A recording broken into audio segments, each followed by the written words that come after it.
Hey man. Hey, how's it going? All right, how you doing? Oh, I'm all right. Is Just like a heads up, I'm a little under the weather the past that couple what it of days. is? So yeah, Okay, I can I see something don't on your face. yeah, I'm not feeling right. Yeah, I'm a little under, but I think we'll be all right. But Okay. set your standards low. Oh well, Don't expect too much. as more and more time goes by, I get to a place of just kind of defaulting to no expectations. Good. That's Somebody once said something. If you want something done right, just forget about it. that's great. So Completely agree. yeah, so don't worry about it. But Thank you for that. if at any point in time you feel like you need to bail out, I won't be offended. Thank you. I mean, Thank you. I don't want you to sit on here feeling like crap. No, it's all right. Um, I don't feel that bad. It's just enough that it's like there's this malaise that's just making me less functional. I'm just I noticing understand. like I'm in like a fog, like it's really spacey and Huh. off. So it was kind of doing that yesterday, and it's just kind of getting gradually worse and worse.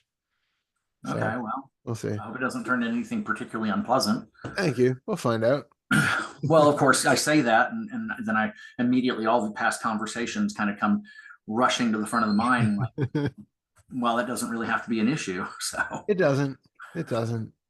No, I mean, it's still, I think like with everybody, right? There's still a preference for, yeah, it's nice to be healthy, yeah. but it's when you're not, it's just the way that it is for that time period. And you just kind of experience what's there to be experienced and it moves on.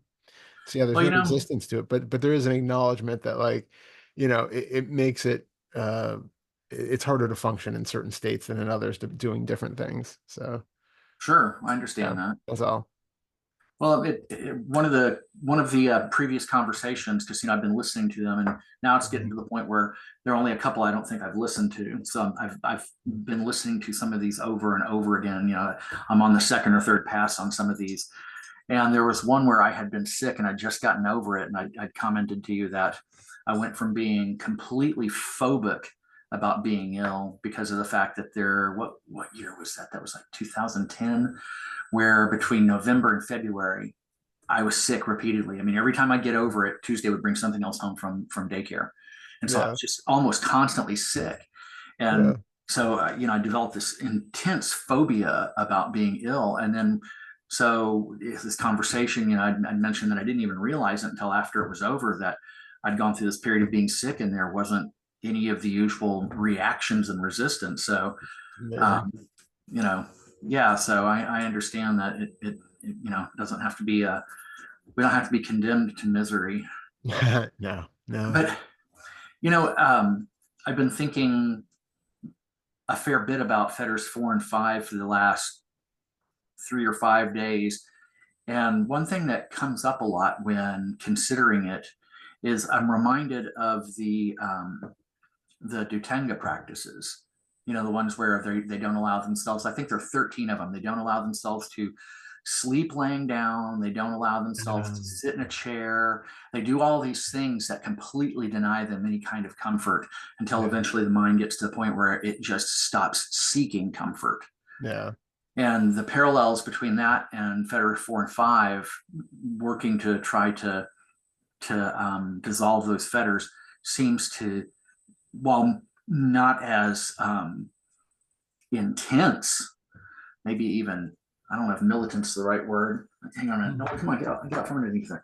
Um, but it's, even though it's not that level of intensity, there still seems to be a definite parallel between those two things. yeah. That's really interesting. I hadn't thought of those practices, but in general, I think it's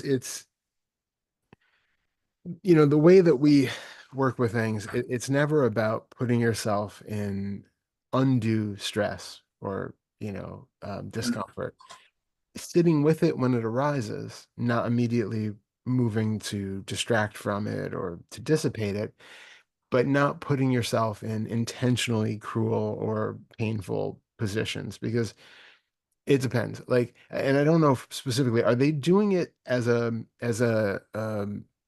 like a temporary practice Mhm. okay. Yeah, Because it's just a temporary practice.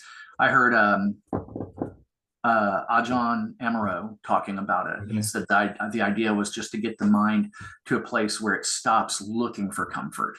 Yeah, When you get to that point, then at that point, the practices have done what they are intended to do. I can see that. It seems like doing it in a very forceful way, though, that is, um, well, for one thing, I think this might be a difference between the sort of Mahayana and Theravada approaches. That Right. with the Mahayana, there's still a lot of compassion in everything, and Theravada tends to deny that to a certain degree.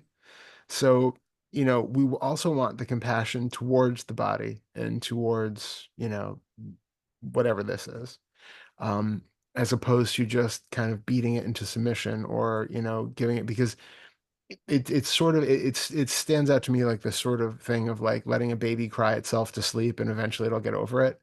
It's like Yeah. seems like it has that kind of denial and harshness involved in it. Um, and I think the difference is the way that we approach it. All it is a very simple seeing of what is actually in the experience of finding something uncomfortable or painful or Hmm. pleasant. And we run away from the most mild forms of discomfort, Right. right? We don't need to sit with on nails with our back straight for 13 hours and not move in order to experience it. Um, and the experience of seeing through that need for things to be different or that pain itself from being a real thing is such a subtle, just seeing through the sort of surface film of what we take that to be.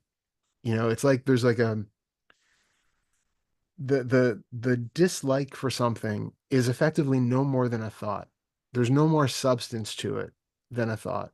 And just as it's so easy to see that a thought has no substance, no inherent nature, that thought about not liking something, wanting something to be different, or that resistance to pain or discomfort is no more tangible or something that we need to get rid of or do battle with in that way than any other just passing wisp of a thought. So all we have to do is sit with even basic discomfort, just enough to recognize that, oh, this is not the monster that I thought it was. It doesn't have teeth. It's the whole paper tiger thing that it's not what we've been taking it to be. And then that push away from anything stops being a necessary part of our behavioral patterns. Um, and I suppose everybody is different, and some people it might be easier to see it that way. Other people, for whatever reason, maybe it is easier for them to go as harsh and as you said, like militaristic way at it as possible. I just feel like doing things like that there's also an element where you're sort of traumatizing the body. It's Hmm. like if you were a kid and you were put in positions like that, it would be deeply traumatic. As an adult, Yeah. even if you are like willfully choosing to, I'm going to sit here, very rigidly and never lie down and all that. If it was in Guantanamo, it would be, torture, right? Like Right. it would be this imposed thing. And you would have PTSD for decades afterwards. And I'm not sure what the actual knock-on effects of that is when you are willfully taking it on yourself, but it seems like an unnecessarily harsh and kind of self-violent way of going about it. And we're really pushing against that kind of self-violence. You know? I had never thought of it that way. I mean, it certainly wasn't something that I was uh, interested in pursuing, nor was I advocating for it. I just thought it was interesting that in the monastic practices of the Theravadan Buddhism, there was this parallel to something that we're Yeah. working with, although what we're doing is obviously much, I guess maybe much more gentle, Yeah. but Yeah. still the parallels interest. I found those interesting. You Yeah, know that. well, and it makes sense because, I mean, the 10 fetters do come from Theravada Buddhism. So Right. they do deal a lot with like desire and aversion. And so it makes sense that they have specific practices to try to root that out. But I, you know, I think to each their own, everybody has, they gravitate towards something, but I do, and I think I'm maybe more sensitive to it because I had those years of really pushing against desire and things in a way that made them so much more than they really were. I took a much more ascetic approach to it than was maybe Right. healthy or necessary. And it was, yeah, I guess the other thing to look into is if we're going to do something like that, to look into what it is that's driving the urge towards that practice. You okay? Yeah. Just digesting. But it's that like seeing what it is that's pushing us to do that kind of practice um is relevant because if it's like we're coming at it from the perspective of you know I I know better than this body and I need to um trample its uh vulgarity and that like it's awful nature, it's coming from actually that very like Christian standpoint of the original sin, and we all come into this world dirty and have to suppress our natural urges and all of that for the sake of something higher. It has that same kind of puritanical fundamentalism to it. Yeah, it does. It's funny you say that because um, when I think about whether it's the Dhutanga practices or any of those other more extreme or intense practices, I've always thought of that as the Catholic side of Buddhism. Completely, completely. Yeah, every religion has it. Yeah, Yeah, yeah. absolutely true. I mean, I remember when I was a member of a Soto Zen group some years back, and while they didn't do it quite to the extent that they did it if you had taken vows and committed to monastic life, they still would give you the stick if you started to nod off. So, and Yeah. even if they don't hit you hard, which they didn't, they go about it in such a way that even though even if you know it's coming, not always do you know it's coming, but if you happen to know it's coming, it's still really startling. Yeah, I get that completely. I've never actually had that experience, um, but it's curious because I've sort of read both sides of it, where people really crave it and want it, and I can understand the moment of not the punitive measure of wake up, but like the moment there there is a moment of insight in that moment of Yes, shock. yes, that's what I've Yeah, always heard. exactly, and that is that being completely awake and present with no thought moment. And it is wonderful that we have that that very easy button that can be pushed to give us that moment of that state. um Maybe not the most, again, gentle and and compassionate way to do it, but for some people it really helps. And I know, like, you can ask for it, and when people do like long uh what do you call it, like long sessions, Mhm. that you can, like, I think you like put up your finger or something and then they come and give you a whack. So it's, Right. so there's like a voluntary aspect to it too. Huh. um but yeah, I don't know. Again, every, different methods for different people. Right. Well, excuse me. Yeah. Uh, trying to work with Fetters 4 and 5, which has been kind of um, haltingly done the last few weeks. Um, there is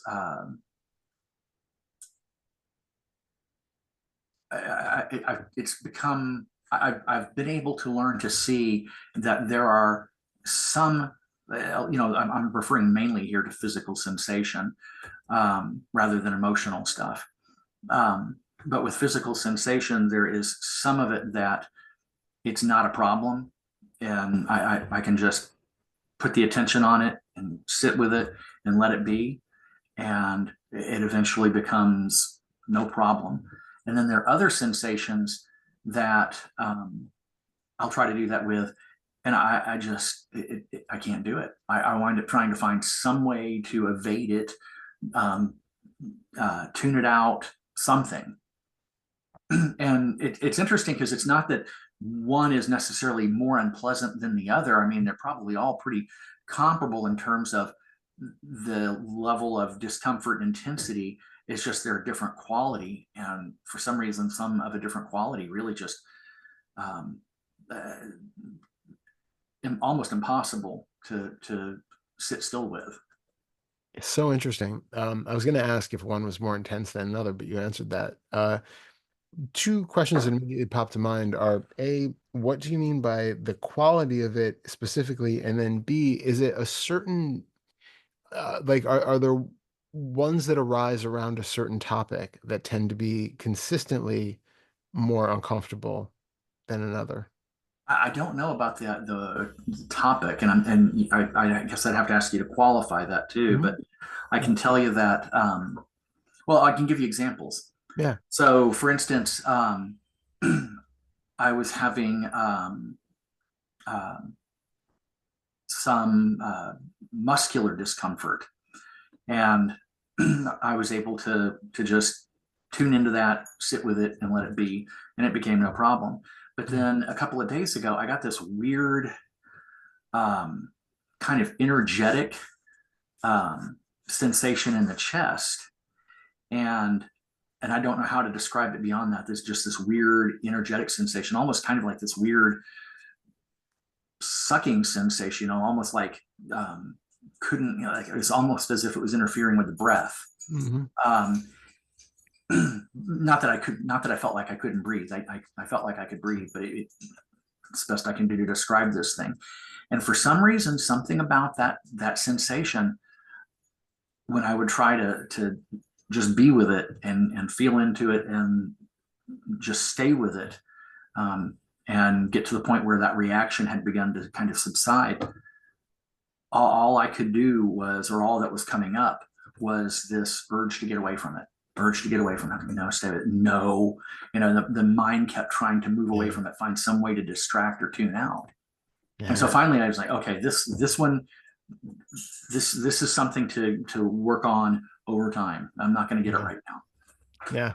now. I was wondering, did you notice any thoughts coming up around, because in that area, it's one thing having a pain in the leg that's sort of distant from where we take ourselves to be, right? Yeah. There's this idea of location here, and then there's also the practical location of vital organs that Uh, you have a pain in your foot, it's probably not going to kill you, at least not immediately. But we right. have we have pain or weird sensations in the chest, and the mind usually will go to heart, lungs. Is there something here which is, a threat? And so I was wondering, did you have any thoughts about, like when you say that, there was an idea or a sensation that you couldn't breathe even though you could, that did it feel like it was triggering that kind of a panic of causing some sort of health concern? No, in Okay. fact, I was keenly, or not keenly aware, but I was very clearly aware of the fact that it wasn't, at Okay, least good. not consciously. I mean, if there Yeah, was something yeah, going on below the threshold of awareness, yeah, that's always possible. But it's below the threshold of awareness, so I couldn't tell you. yeah. There is something interesting about the sensations in the chest, especially, and through sometimes also in the head, but things through there that feel sometimes more intense, because I think they have like you said, I don't know if it's really like a conscious thing or if it's more coming from an unconscious, that we're so aware of certain sensations in the body. So when your heart rate is up or your blood pressure is up or something like that, we become very aware that, at least those of us who are kind of aware of our bodies, are aware that something is out of sorts, like something feels off right now. And that can give us these like kind of alarm bells that, like, I don't know why I feel something's a little bit strange, or our breathing feels a little bit different. Even if we don't have an overt thought about it being a heart attack or something where you need to call an ambulance, there can be kind of this underlying unease that's like a little too close to home. There's something a little threatening about it, or a little, um, because I think the body sends off these flares, like these little warning lights, that because this is something which is, it's like your car has an engine warning light, but it doesn't have a muffler warning light, right? Like there are some parts that are maybe a little more central to its functioning than others. And I think the body has a similar kind of mechanism. So it's interesting to see what it is about those sensations that are maybe being made into more than they are, even if it's coming in at somewhat a subconscious level. Um, just to see, because if the raw sensations themselves are not more strong, loud, intense, overwhelming than the muscular pain, then there has to be something else associated with it that makes it in some way um, more difficult to be with. Yeah. Well, now that we've had this conversation, I can, I know what to pay attention to, what kind of things to try to get tuned into in the future when those things come up. So, I mean, I think that's all that can be done at this point, is to just understand that that is there and to be on the lookout for it when working with these things.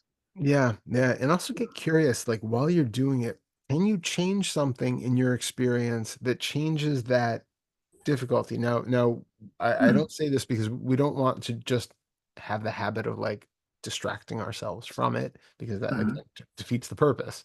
But Right. if it's something where it's, like, in the chest and it feels like it's constricting your breathing, just to see if there's like if there is some sort of anxiety, concern happening up that's bubbling under the surface. Did you try, like, intentionally taking a deep breath while that's going on, and seeing Hmm. how that changes that experience of it? I don't recall if I did or not. That seems like something I would do almost instinctively, but I can't tell you if I did. I don't have a clear recollection of it. Give it a shot, because if there is any sort of feeling of, like, not being able to fully breathe, or some sort of idea that there's like an impacting of the breath, sometimes actually doing it and feeling the breath going all the way in and out, doing it mindfully, it's sending a signal that, no, no, this is clear. It's not this. So now you can come back to the sensation, and you know that if there is this thought about, or even subconscious thought about, um, I'm going to asphyxiate or something like that, some fear of that coming up. Okay, if you've just proven that that's not the case. So what else is it in the experience that's actually making it that unbearable? Notice if there are any associated thoughts that are showing up that are, turning it to remind you of a specific time. And this might be a way that you can actually work with it, not just with sitting with it, but sit with the sensation. And then when you're feeling that overwhelmingness, use it as an inquiry to go, what does this remind me of? What does Okay. this sensation, recall? What does what is my association with this? And then see what comes up spontaneously. You don't have to, like, engage the mind to start figuring it out, but just drop that question into the well and see what arises. Okay. Um, because there might be something there for you that is more, past trauma based, that there's something in the body that is needing to just be moved, shaken, expressed, let out in some way. Um, And it could be that sort of a thing too. Well, it's interesting that you say that because when you were talking about that, what came up was, and I hadn't thought about this in longer than I can even remember. Um, there was an instance where I was caught out by my local neighborhood bully, and Mm, um, this was in grade school. I mean, I couldn't have been any more than third grade, and he, I believe, pretty sure he punched me on the stomach. I'm almost certain that's mm, what it was, but I was winded, mm, and I was laying on the ground, and I could not get my breath, no matter how mm. I tried. Yeah. And of course, never having had that experience before, I had no frame of reference, no idea Right. that, well, you'll get your breath back in a minute. I mean, it was Yeah. all new and you had no idea what Yeah. to do. Terrifying. Yeah. So when you said that, that immediately brought that back to mind. And I think that, um, well, I don't think I know that there are a lot of times where those sorts of sensations are really problematic for me. Yeah. I'd never made that connection before. There you go. So it could be useful to, you know, taking like something in your leg, like that, like a muscular pain or something like that, someplace, and doing what you were doing with sitting with that, experiencing it, seeing that it's not a problem. That is great for the like desire side of the coin. You Mm-hmm. have something like that that seems to be that kind of energetic and it feels like there's something more to it. It can be useful then, especially if you have that kind of a memory associated with it, with take the healing angle on it. Instead of taking the, well, I'm just going to sit with this and be okay with it, actively use that as a moment of healing. So even put your hand on the spot and you can use phrases like, I am safe, I'm okay, I can breathe and actually breathe and feel it. And so you can still feel it. We're not pushing the sensation away, but we're meeting the sensation. We're feeling it and we are reinforcing the truth that no, no, I am safe now. It's okay. I'm okay. I can breathe. You can even do that. I see you. It's okay. And let that sensation just have its moment to work itself out so that it's no longer a thing that causes um immediate re uh re I don't want to say re-traumatization, but it's like that sparking of the Of the of that memory. yeah, yeah. So are you saying that we can, what's the word, um, reprogram, recondition, retrain that association? Effectively, in some ways we are, and in some ways we are. When we do all of these things, we're doing a combination of. In some ways, we break associations with a sensation in the body, not really meaning the emotion that we think it is. So that we can kind of break Hmm. down that association where every time I feel something in the body, it doesn't mean I'm actually having anxiety, or that it doesn't mean that there's me an actual threat out there that I have to be worried about. I just recognize this is a habitual reaction to a certain type of thought that causes a sensation in the body. And I can sit with that and it breaks down and it's not this thing, this external, beast called anxiety that is just constantly on my back that I have to fight away and then it keeps coming back and attacking me. No, it's just sensation in the body. It comes under certain circumstances and then it goes. And it's breaking down those associations so that now it no longer seems to be the thing that we once thought it was. And that can be one thing. Another is when you have certain associations of a like in your instance where you got punched and there was this traumatic experience, every time you feel that same sort of sensation, it recalls, even if you're not like specifically remembering that moment and what it Hmm. felt like, there's a habitual response that happens. There's an emotional content that comes with it. There's a panic element that might be there, maybe not as intense as it once was, but there's an association that there's a problem with that feeling of not being able to catch your breath. and it has all the weight of that particular moment and potentially all the other times that you have been in situations where you couldn't fully breathe or something like that had happened. So now we are effectively retraining that, okay, when you just feel that, it doesn't mean, first of all, that you can't breathe. And even if you can't get a full breath, you're still breathing. You're still getting some breath. You're still, you're still okay. The body is still here. It's still functioning. Notice if there's just tension in certain parts of the torso. Maybe the diaphragm is tense. Maybe you have constriction in your chest. Just notice what is actually showing up. Continue breathing. Continue reminding yourself that you're safe, that it's okay. The nervous system starts to relax. You start to reprogram the system so that these things just don't have the effect that they once did. But it's not a one and done situation. Depending on how ingrained they are, it took a Right. lot of years to fully ingrain them, and it could take a while to undo it. But every time we see that this is what is happening, every time we take that extra step to see through it, to recognize that so much of our experience is created or greatly exacerbated by thought. And then every time that those thoughts get seen through, you just get left with this moment of openness. And then that just becomes more and more the pattern of behavior as opposed to being constrained and constricted by all of this. Hmm. Something you said there. I wish I could remember what you said. It tied into something that has been going on that I wanted to ask you about. Yeah. You're not the only one who's foggy, apparently. God, I just Yeah. heard you say it, and I can't remember what it was you said.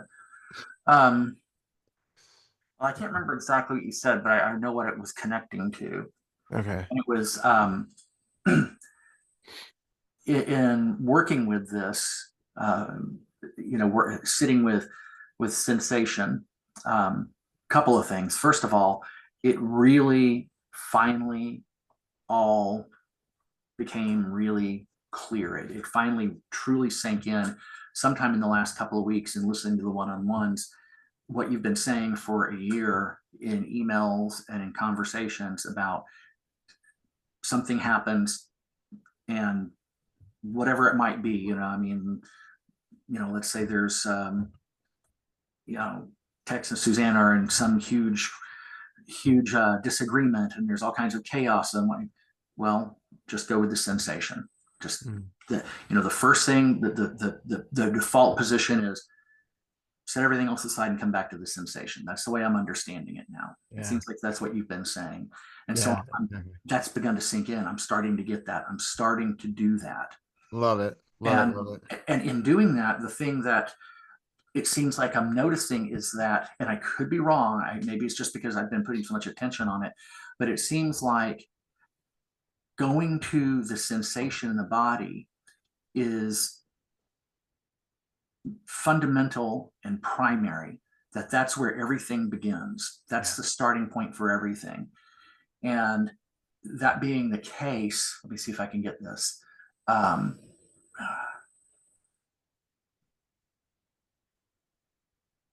it's almost as if everything kind of arises out of that, at least with regards to the fabricating we do around what our experience appears to be, not as Hmm. not what our experience actually is, but like I said, the fabrication around what our experience appears to be. All the stuff that, well, I said it, fabricated. Yeah. All the stuff we're fabricating, all the things that we're generating. In looking at that, there was one moment though where all of a sudden it had been really clear, and then in this one moment, I was like, hold on a minute, what's what here? Because it had been default responses go to the sensation in the body, and then you can see all of the thoughts that and other stuff that's coming up as a result of that. Then in that moment, it seemed like, hold on a minute, which really does come first? Because it seems like there are times where there won't be a sensation in the body, then you'll have a thought, and Hmm. that sets off a sensation in the body. Yeah. And so it can be hard to know which is which. First of all, I question whether or not that was really correct. It sure looked like it was. It sure looked like that's what's happening sometimes.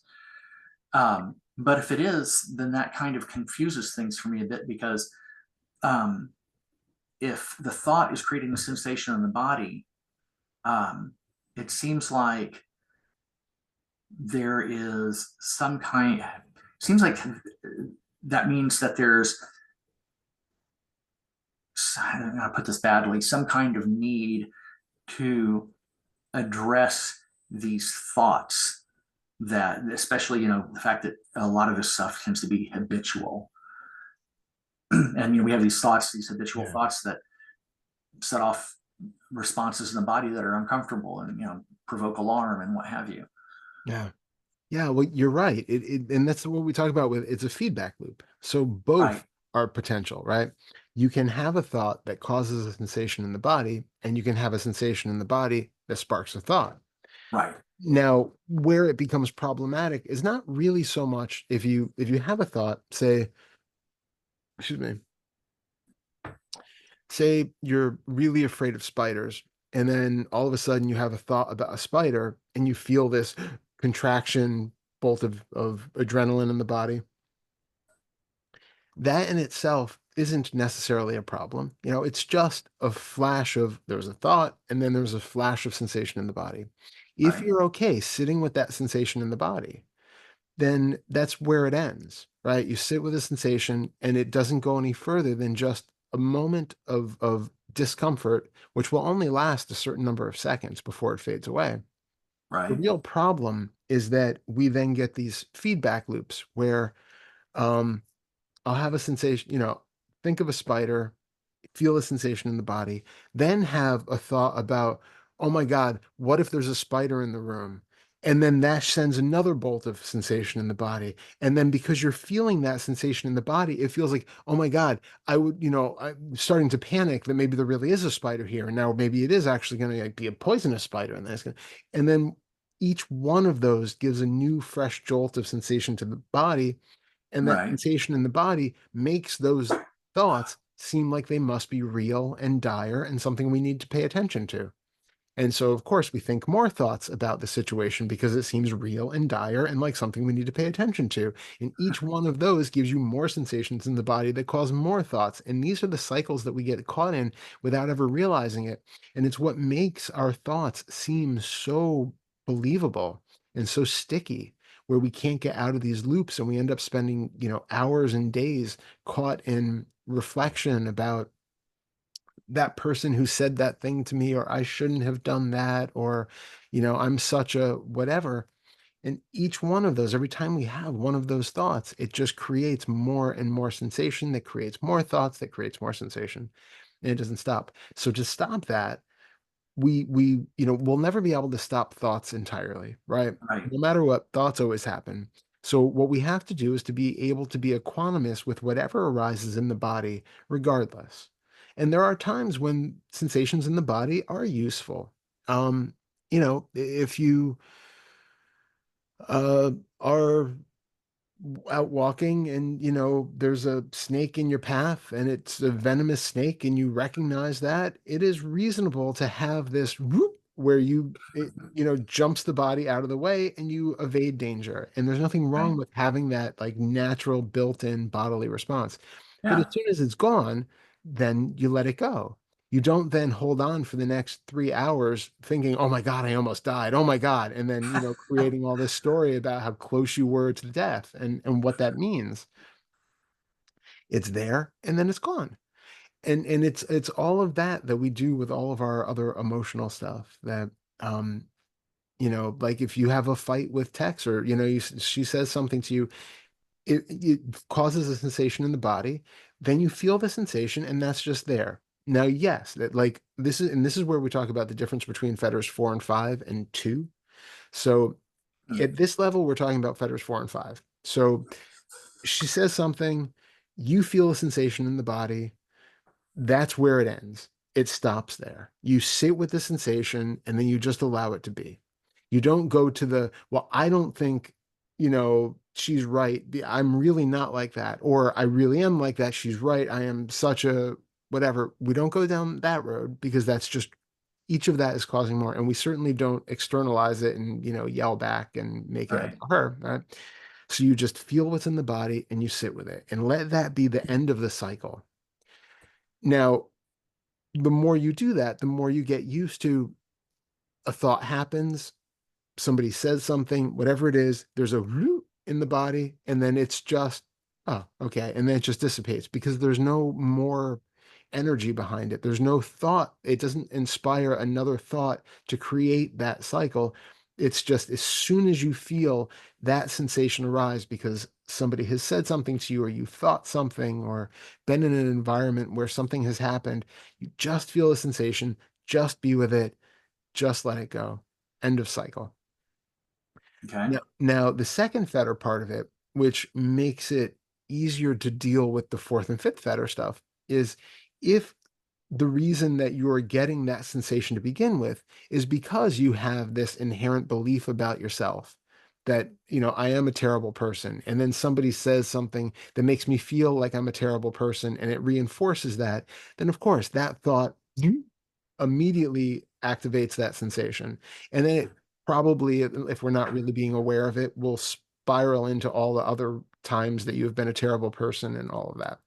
Right. Um, so what we want is to go then and do all of the second fetter stuff around being a terrible person so that you have that feeling of, really being okay with yourself, really being like recognizing that none of that has any basis in reality to begin with. And if that has no basis in reality, then when somebody says something to you and calls you out for being a terrible person, there's no place for that to even land. Now that thought doesn't have any weight anymore. Of course, it's not going to send up that same flare if you don't really believe that that's the case.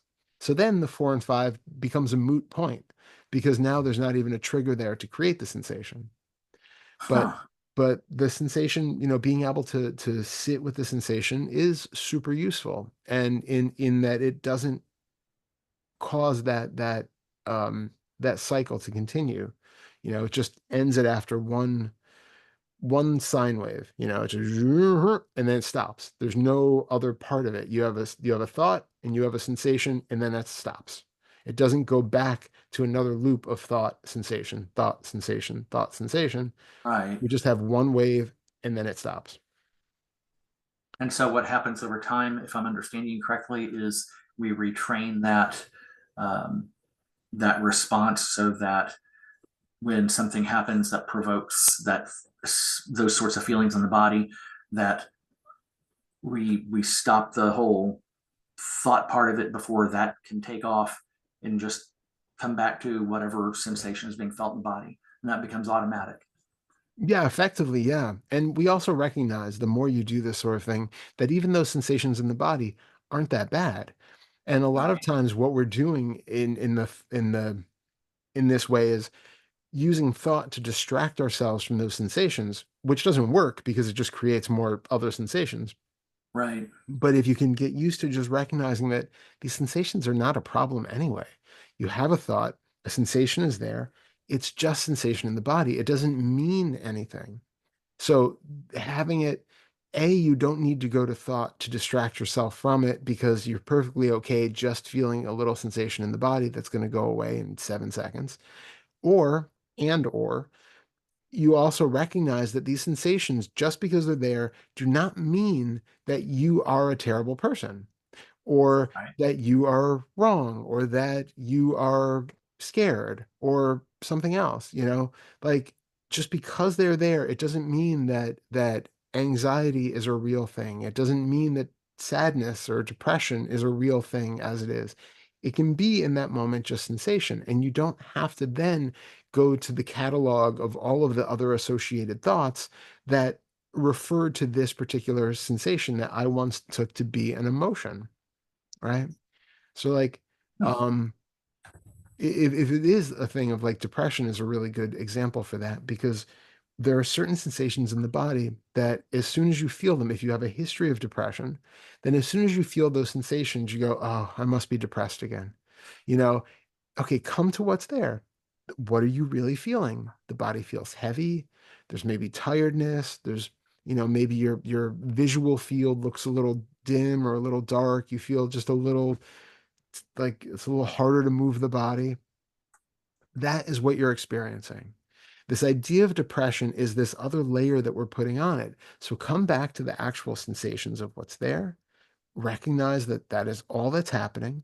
And instead of just like, normally we would go like, oh, I'm depressed and it's because, and then you start listing all the reasons why your current situation is making you depressed, why I need to do all of these things to stop from being depressed, or why I'm always just going to be depressed and my life sucks because I am always going to be depressed.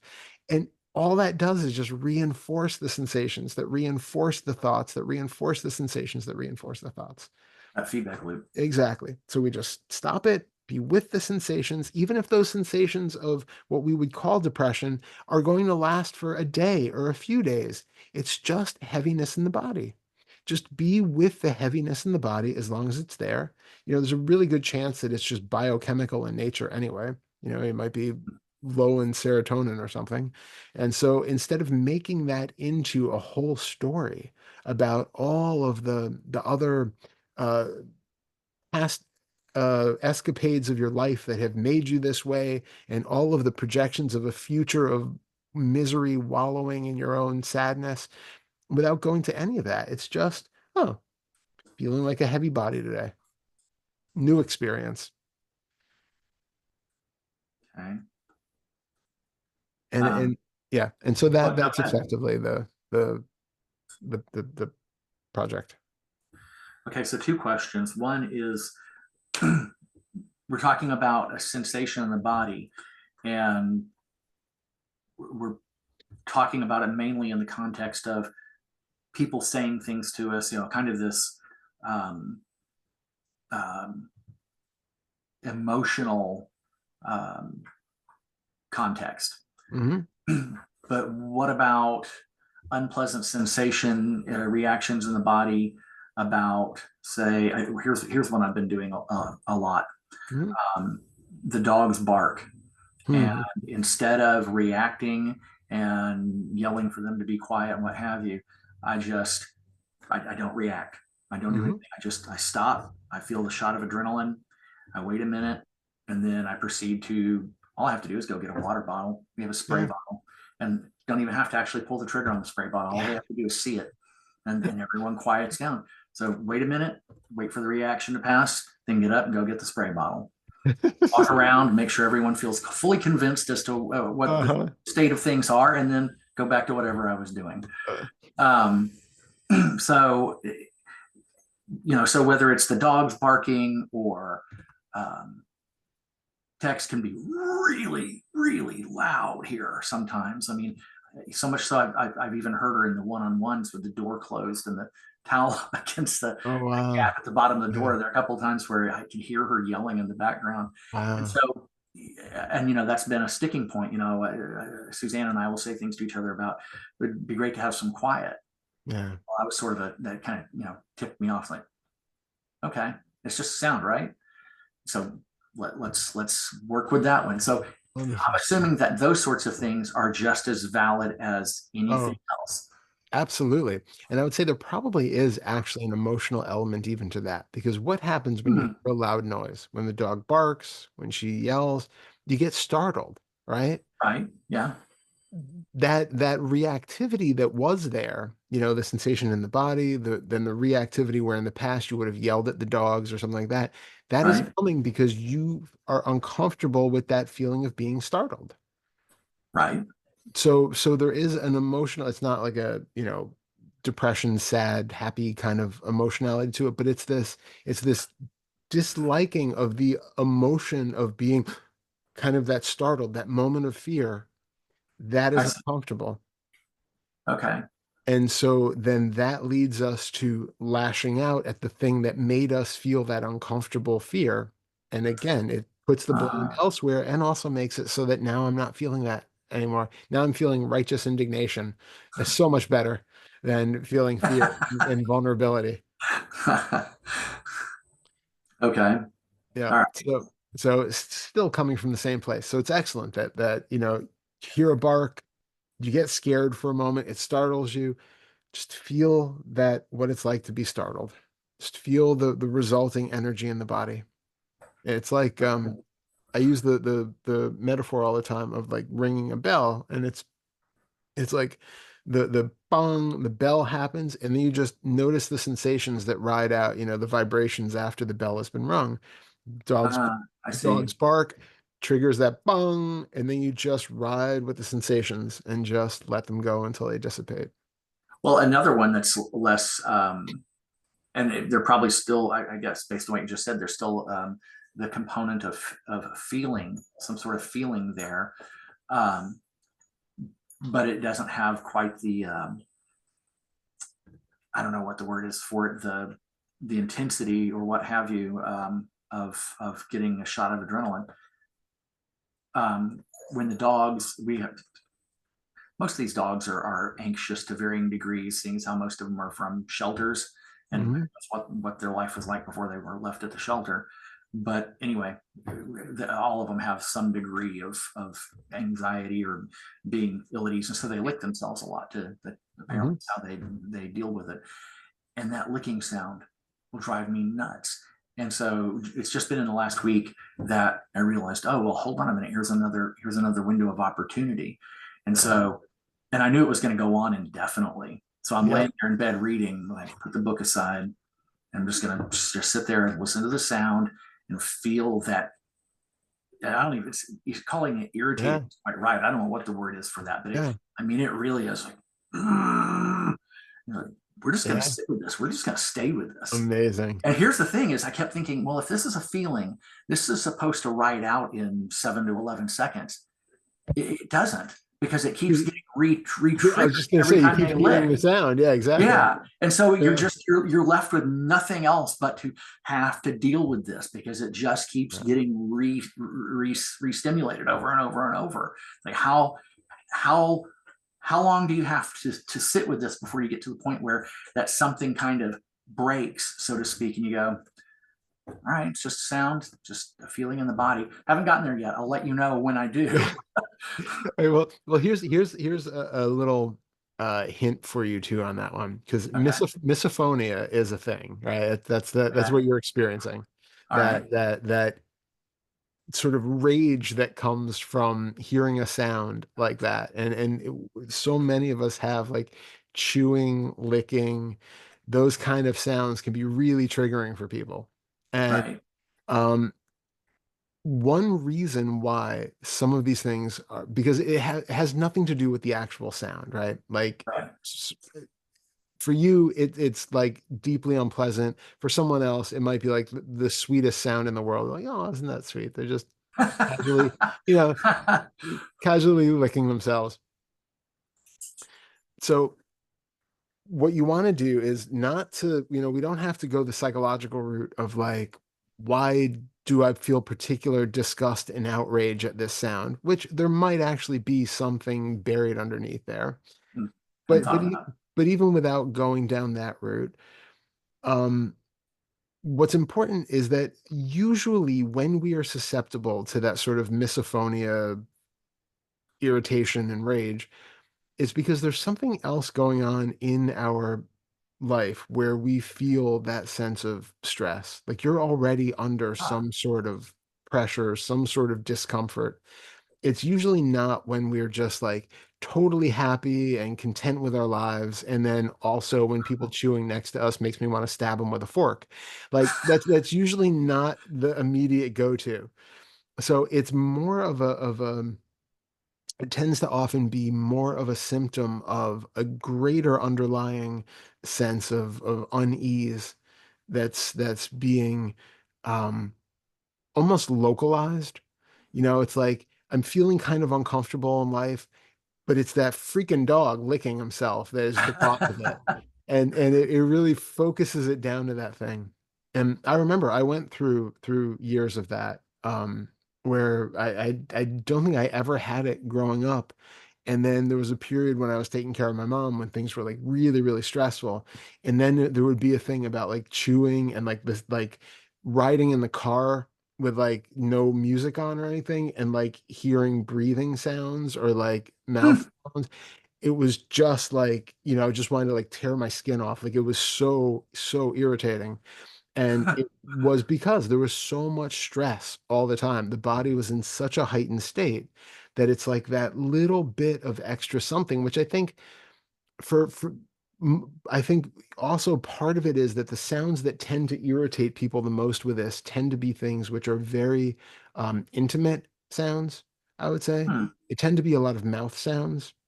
So in some ways there can be something kind of um yeah, like very close, intimate, wet, tangible. There's something about it which, like the way that people hate the word moist.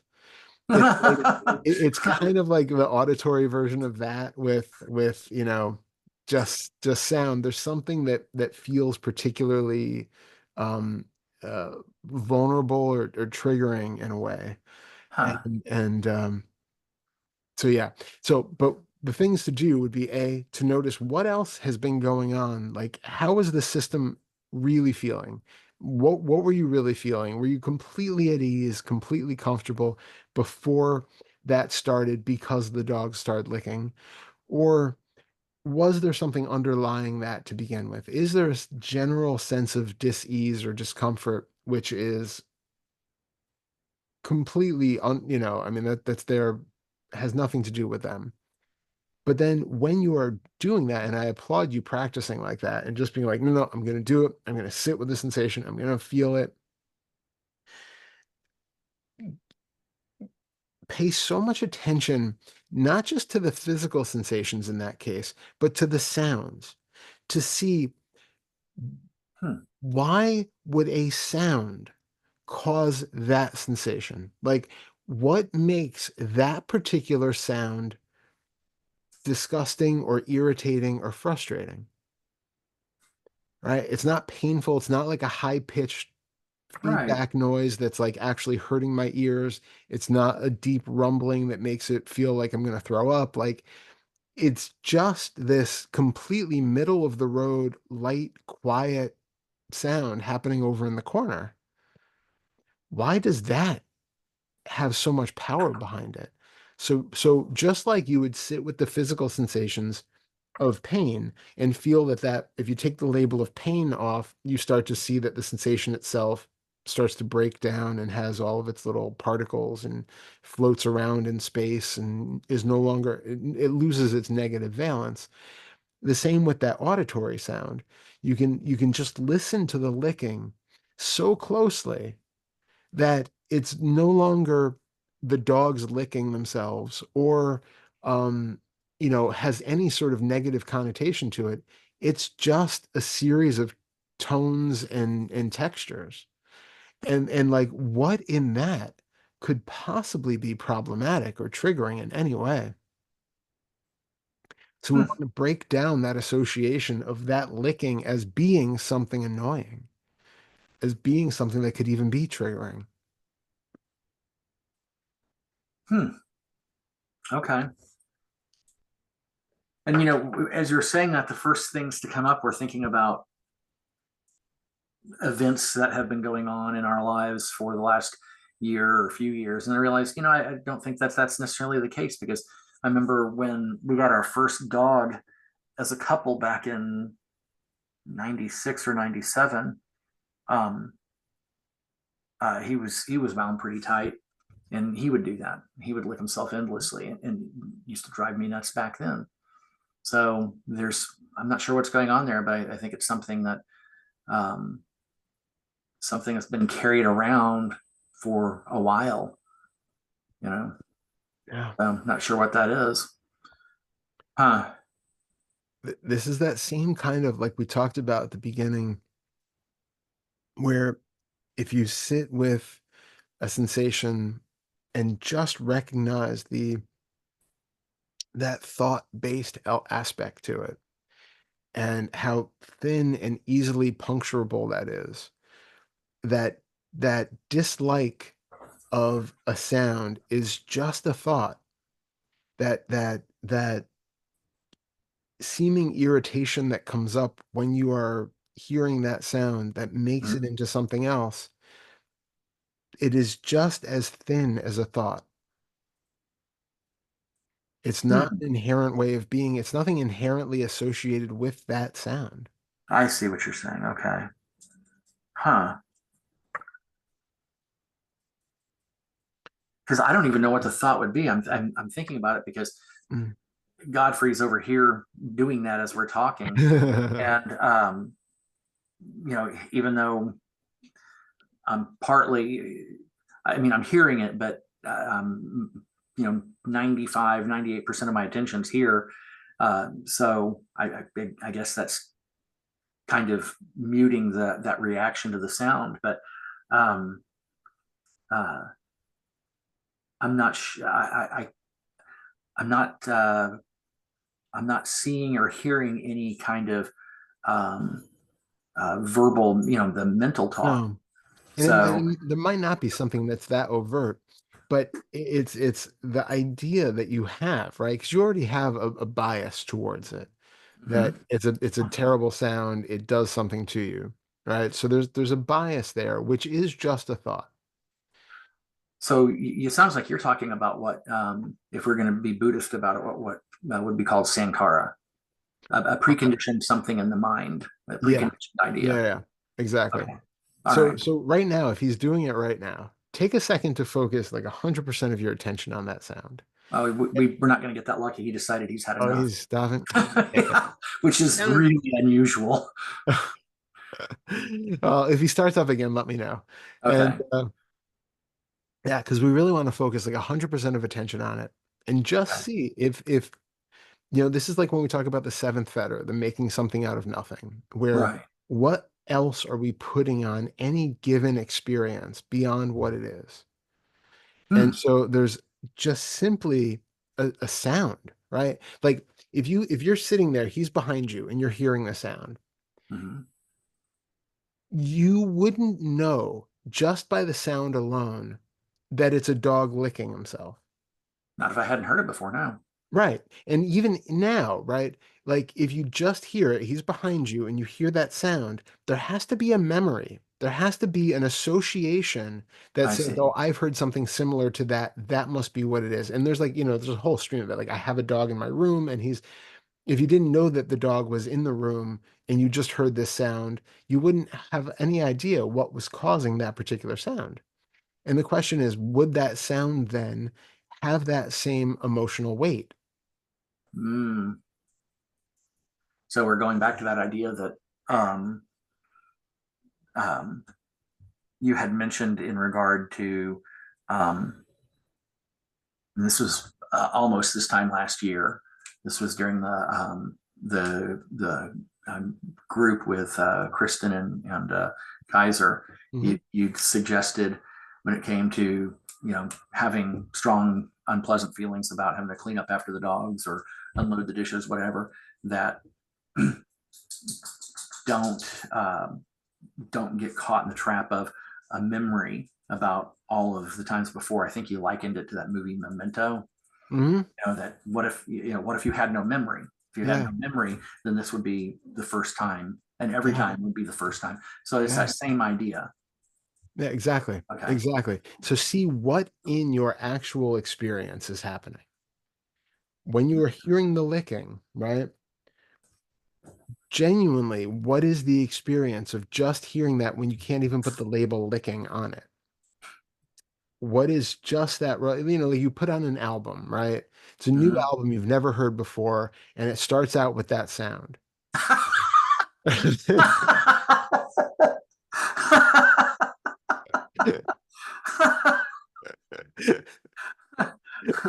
My first thought would be it's a conspiracy. Uh, but would you even know what it is, right?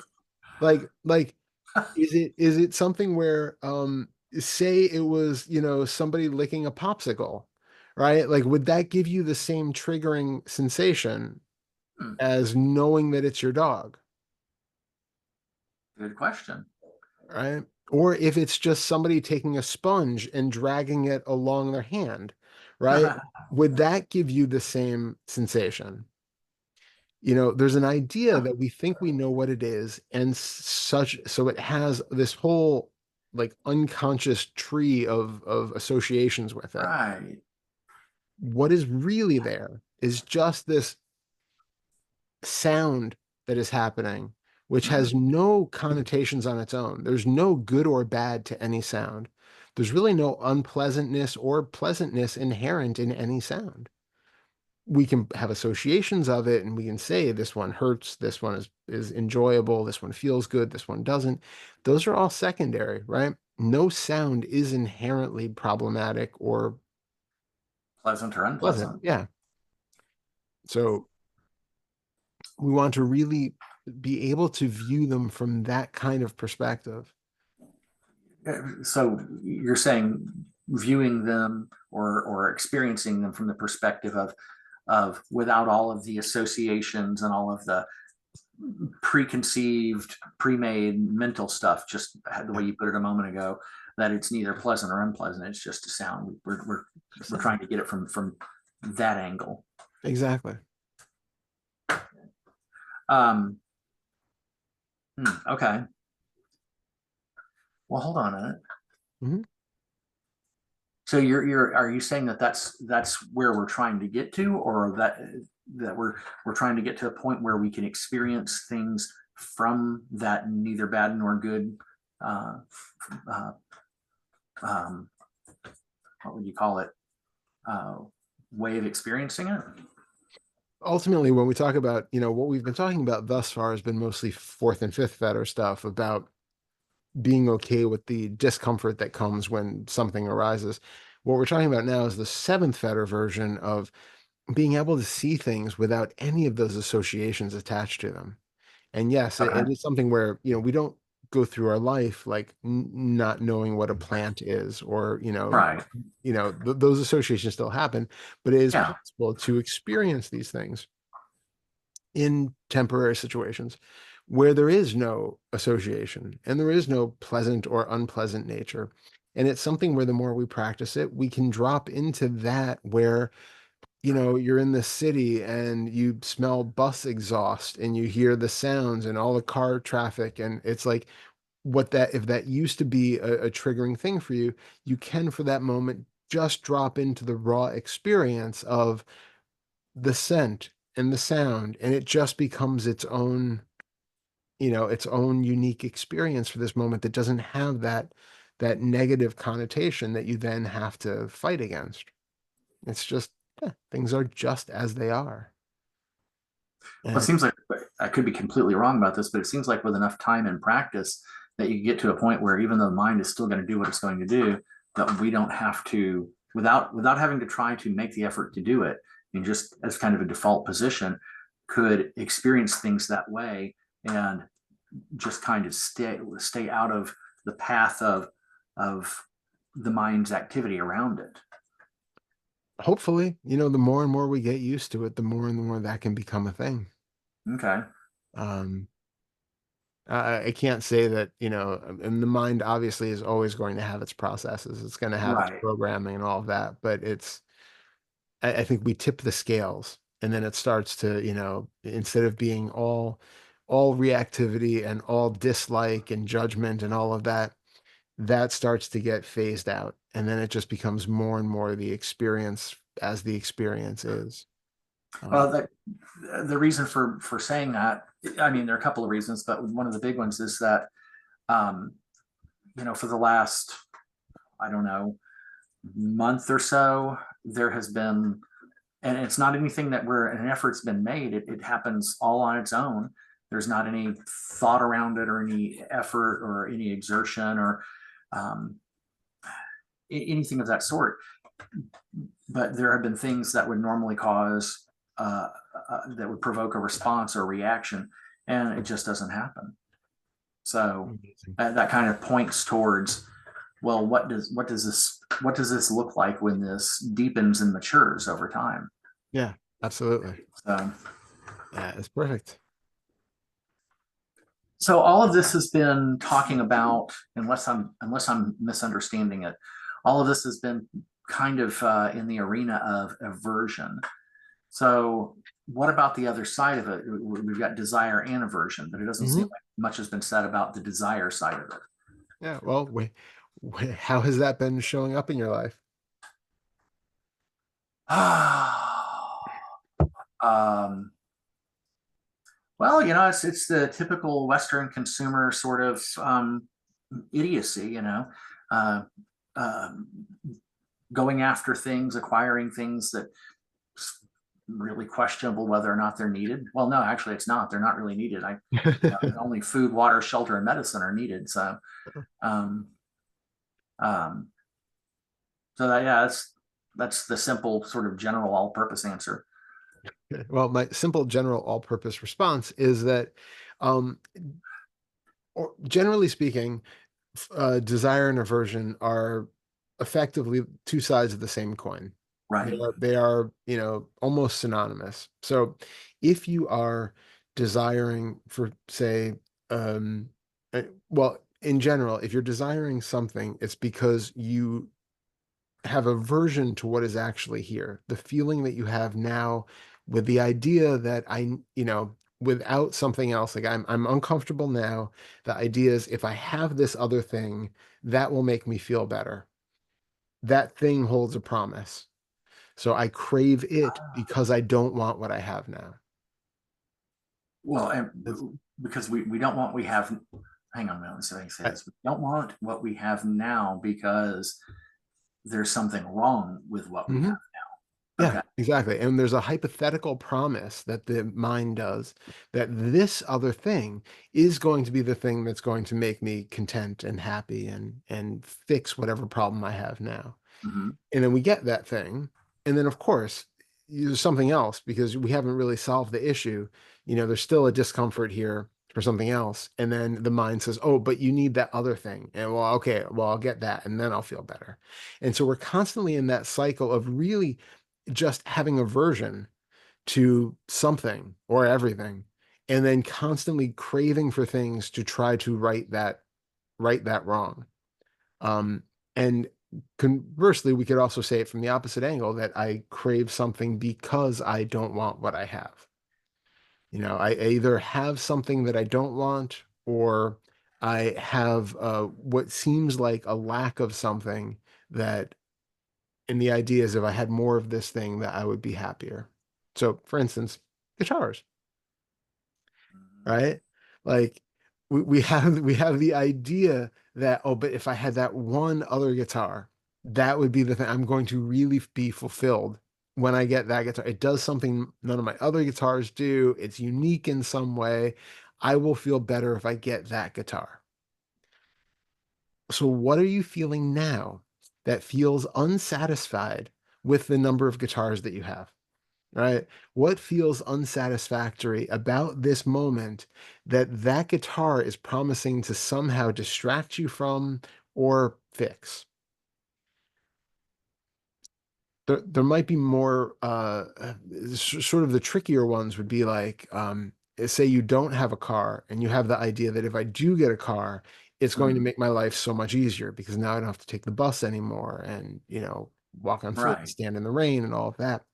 So there's an idea that there is something missing here, but even in that, it's I don't like standing in the rain and having to figure out bus schedules and spend more of my time doing things. So still that car is because I am not okay with things being the way that they are.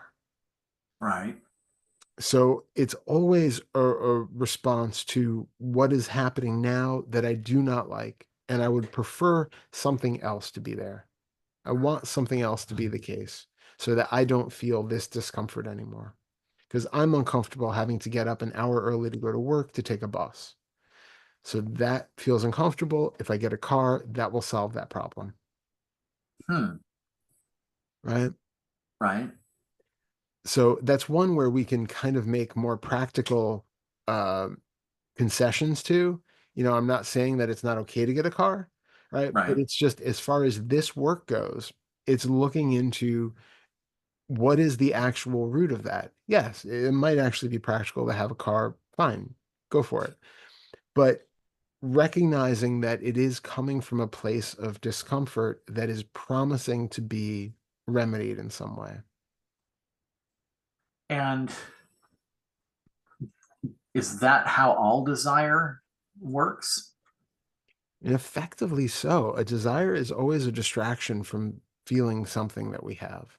It's a type of, just like our outward reactivity, like anger and stuff like that, is a reaction from feeling the discomforts that's here. Craving is that same sort of thing. Desire for something is that same not wanting what we have. We're going to distract from it, promise to change it, something else.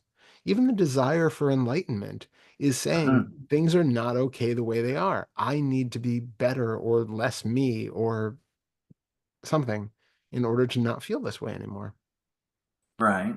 So it's in every endeavor where we feel like, I'm desiring a cup of coffee, right? Well, why? What is that cup of coffee proving to do for you, or promising to do for you, that is going to change your mental or emotional or physical state in this moment? Right. Because this moment is not okay the way it is. I would be so much happier, more energetic, uh, productive, whatever. I'll feel like I'm rewarding myself. I'll feel, like I'm valued. I'll feel like I'm, taking time out to just enjoy and be in the moment if I have a cup of coffee. I can't do it otherwise. Like whatever our justification is, look into what is really at the root of that. It's wanting something to be different because something is not okay the way it is right now without a cup of coffee. So the mind Ah, does this trick where it kind of projects all the possibilities of what could help, right? And maybe you have like a certain routine one, like it knows cup of coffee, easy go-to for distraction. So that becomes my addiction, right? If you're not into mm, coffee, alcohol or gambling or porn or whatever else that it is that you're into, the mind just goes, okay, this has been a convenient distraction in the past. Boop. How about this? You know, how about you go and you do this? And then it's like, yeah, okay. And when we don't investigate it, that is what we take to be a craving for something. But all it is, if you have a craving for coffee, for instance, you will have a mental image of a cup of coffee or going to a coffee place or something like that. You might have a quick flash of the flavor of coffee in your mouth. Those things just pop up spontaneously. And because they're there, and then we feel this sense of deprivation or dis-ease in the body that's like, yeah, there's something not right here. And you get this like, I know what might help. Ding, coffee, taste coffee. Ooh, yeah, that does sound good. Okay, now I'm craving coffee. You're not craving coffee. You just simply had a suggestion by the mind that popped up, a convenient distraction from this moment, and you bit, you took it. It was like, yeah, okay, that's good. I'm craving that now. hmm. So you said something about when we're not investigating these cravings. And as much as we've talked about these things and things related to it, it shouldn't the answer should be obvious, but it's not. So how do we what's what's a good approach to investigating these desires? Hmm. Yeah, really very much the same as we've been doing with other things. So if in that moment you have the craving for coffee, stop, check in with all five senses. What are you experiencing? Are you tasting coffee in your mouth? Are you seeing an image of it? Like, could you crave something without having any thought about it? I don't see how that'd be possible. Exactly. So, in which thought realm, hearing, smelling, tasting, feeling, in the mind, are you experiencing coffee in this moment? How is that showing up for you? Hmm. Then check in with the body. What are you feeling? Is there something uncomfortable here that feels like it would be in some way remedied by that coffee? Are you having thoughts that come in that overtly say, yeah, but if I don't have a cup of coffee, I'm not going to get my work done today and I'm going to be, are there justifications for it? Right. Is there, and then feel what it feels like to want something, right? Like if we have this idea that I want that cup of coffee, Mm-hmm. what does that mean? We can't take anything for granted.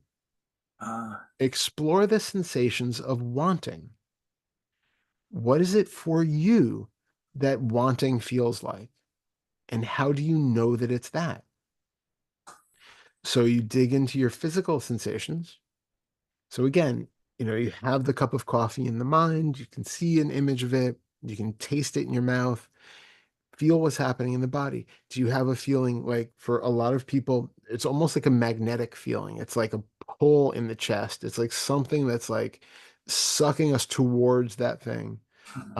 We've talked about this a long time ago, but it kind of reminds me of that Donnie Darko scene with the yeah, thing from yeah. the chest.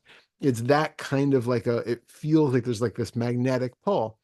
So then you feel, what are you actually feeling? Don't take the label of want off of it. Don't Mm-hmm. assume that it is wanting. Like we've been doing with everything, just what is the raw sensation itself that we call wanting? Does that exist? Is it really doing anything?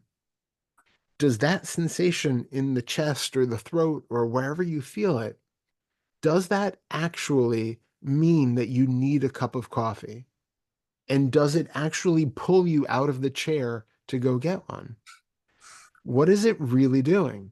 And we break it down and we sit with those sensations and we sit with the images in the mind and the tastes in the mouth. And when we just observe and sort of inquire loose, like sort of gently inquire, where is wanting or craving or desiring in any of this? It's just like with the self illusion, how you have tension in the body and an mental image of the face and the body and thoughts in the head and all of that. And they get compiled together into a self that is assumed to be there. It's the exact same thing with craving and aversion. Neither one actually exists. You simply have sensations, you have mental images and tastes and smells and all of that. And you have um, bodily sensations and you have these associated ideas, and none of those actually equate to something real as craving or aversion. It's just simply a passing pattern of behavior, of an experience, of sensation, and it's gone. And we don't have to. So in doing this, you're proving that you don't have to act on it.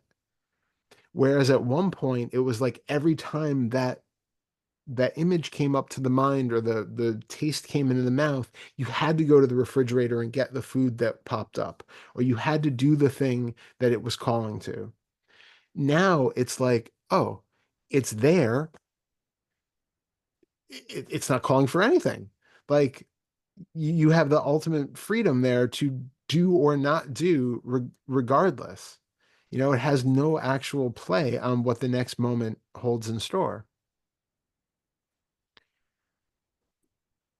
But to do that, we have to just be really clear on our experience to see that it does, these things do not make craving, and that even if there was craving, it doesn't need to be met. It doesn't need to be acted upon. There's an idea that if I have a certain taste in the mouth and mental image in the mind and a feeling of this pull in the chest, that I have to indulge in that. It means I have to do the thing. There's Right. there's a sensation there, and every time I get this, I need chocolate cake, so I have to go and get chocolate cake. No, it doesn't mean that at all. It's just something that you can sit with for a moment, recognize it has no bearing on your or anybody else's behavior or even the existence of chocolate cake, and then you're fine. So let's say that um, I have a craving for something. You use the example coffee. And the way I summed it up, the way very simple summation was to check the five senses, see what's going on in the body, what does craving feel like, and then Yep. what is it in this feeling that tells you that it's actually craving. Yeah. So let's say I go through all those steps and then I still find myself getting up to Mhm. act on that. What what broke down? What got what was lost sight of, or where what was the hook there? If we're still acting on it. Yeah, well, not necessarily anything. I mean, it is possible that also just drinking coffee happens, right? Well, yeah, There's a that thing where we're vilifying something and saying like it's absolutely, you know, like I cannot have the coffee and there's something wrong with having coffee, whereas maybe coffee just happens. But I don't want to use that in the like, well, see, craving doesn't exist. I just really enjoy heroin and it's fine. So like thank you. we're we don't want to use it to bypass, but it is Right, to say that, perhaps you will eat chocolate cake sometime in your life. Like it's not to say that these things won't also occur at times, but it's what's behind it. If it's that there's chocolate cake available and it sounds good and you have a slice of chocolate cake, fine. If it's like I'm sitting here and I have this like overwhelming urge to go and get a piece of chocolate cake, or somebody offers it and it's like, you know, yes, gotta have it, or that where it's really apparent is like so craving chocolate cake. I go to the store to get chocolate cake and they're out of it. And now I'm like deeply dejected. I'm like so wallowing in my misery that I so wanted that chocolate cake. That's a problem. If you are just like, if it's there, it's there. If it's not, it's not. It's fine. That's fine. Because again, we don't want to like vilify anything in this way. But um to your answer maybe more directly on that question. So say you're sitting there, you're going through all of the sensations, you're noticing all of that. If you get up to get that cup of coffee, and if you are um if it okay, if it feels like there is kind of a doing of it, where it's like it's the internal experience of it which kind of changes the the tonality of this. Like, uh, again, drinking a cup of coffee might happen, but if it feels like I'm caving in and having the cup of coffee, that's a very different experience than just this kind of like open, content, at ease, totally peaceful, and then the body gets up and finds itself making a cup of coffee. That is a very different experience than like, I'm gonna resist, eh, checking all of the sensations, I'm feeling all of it. Okay, I'm still gonna get a cup of coffee. That's then still giving into the feeling, because it feels like in that case there's still some pull there that you are resisting, that you're fighting against. right. If you're really fully seeing what I'm talking about, there's no resistance to anything. There's no pull. Like those things literally aren't calling for you to do anything. And that can be arrived at by um, doing a not sure what words escape me. We can arrive at that by way of doing a really thorough, it's not the word I wanted, but it'll have to do thorough investigation. Yeah, Okay. absolutely. Yep. It's All right. really being very, very clear on what we are actually experiencing and how much is just some assumption that's overlaying it, that is trying to make it into more than it is. So if I feel a pull here, instead of just jumping to our default that is craving and that means I am going to get the thing, because if this is there, thy will be done. It's Yeah. going to be fulfilled. Fait accompli, I just can't do anything about it, right? It's not that. It's just sensation in the body. And so we just sit with it to feel that actually its reach does not extend past here. There's no movement inherent in it. It's just a feeling of energy or tension or sensation somewhere happening in this space. And that's it. It doesn't extend past that. It doesn't call for anything and it doesn't do anything. It's not actually capable of doing anything, right? So if we find ourselves engaging in habitual behavior, especially habitual behavior that uh, can be problematic, cause problems for ourselves and Yep. particularly others, spills over into the lives of others, then that would indicate that we need to continue to work on being more thorough and clear in our investigation. Yeah, absolutely. Okay, And particularly in those moments just before you engage in that behavior. right. You know, That makes right sense. before it's going to happen, be like, what am I feeling now? And both in what are the sensations of what we take to be called craving, which is what we've been talking about, but also what is the inherent discomfort here, which is making me turn to this as my distraction. This is my option. Say that last sentence again. Yeah. You said something about discomfort. Yeah. What is the so before that craving, that idea pops in, Mm-hmm. that because the whole premise here is that that is generally something that the mind offers as a way of distracting you from something that's already uncomfortable in this moment. Right. So, what has been here, what is here now that is uncomfortable before that extra layer of wanting a beer becomes an extra layer of discomfort, right?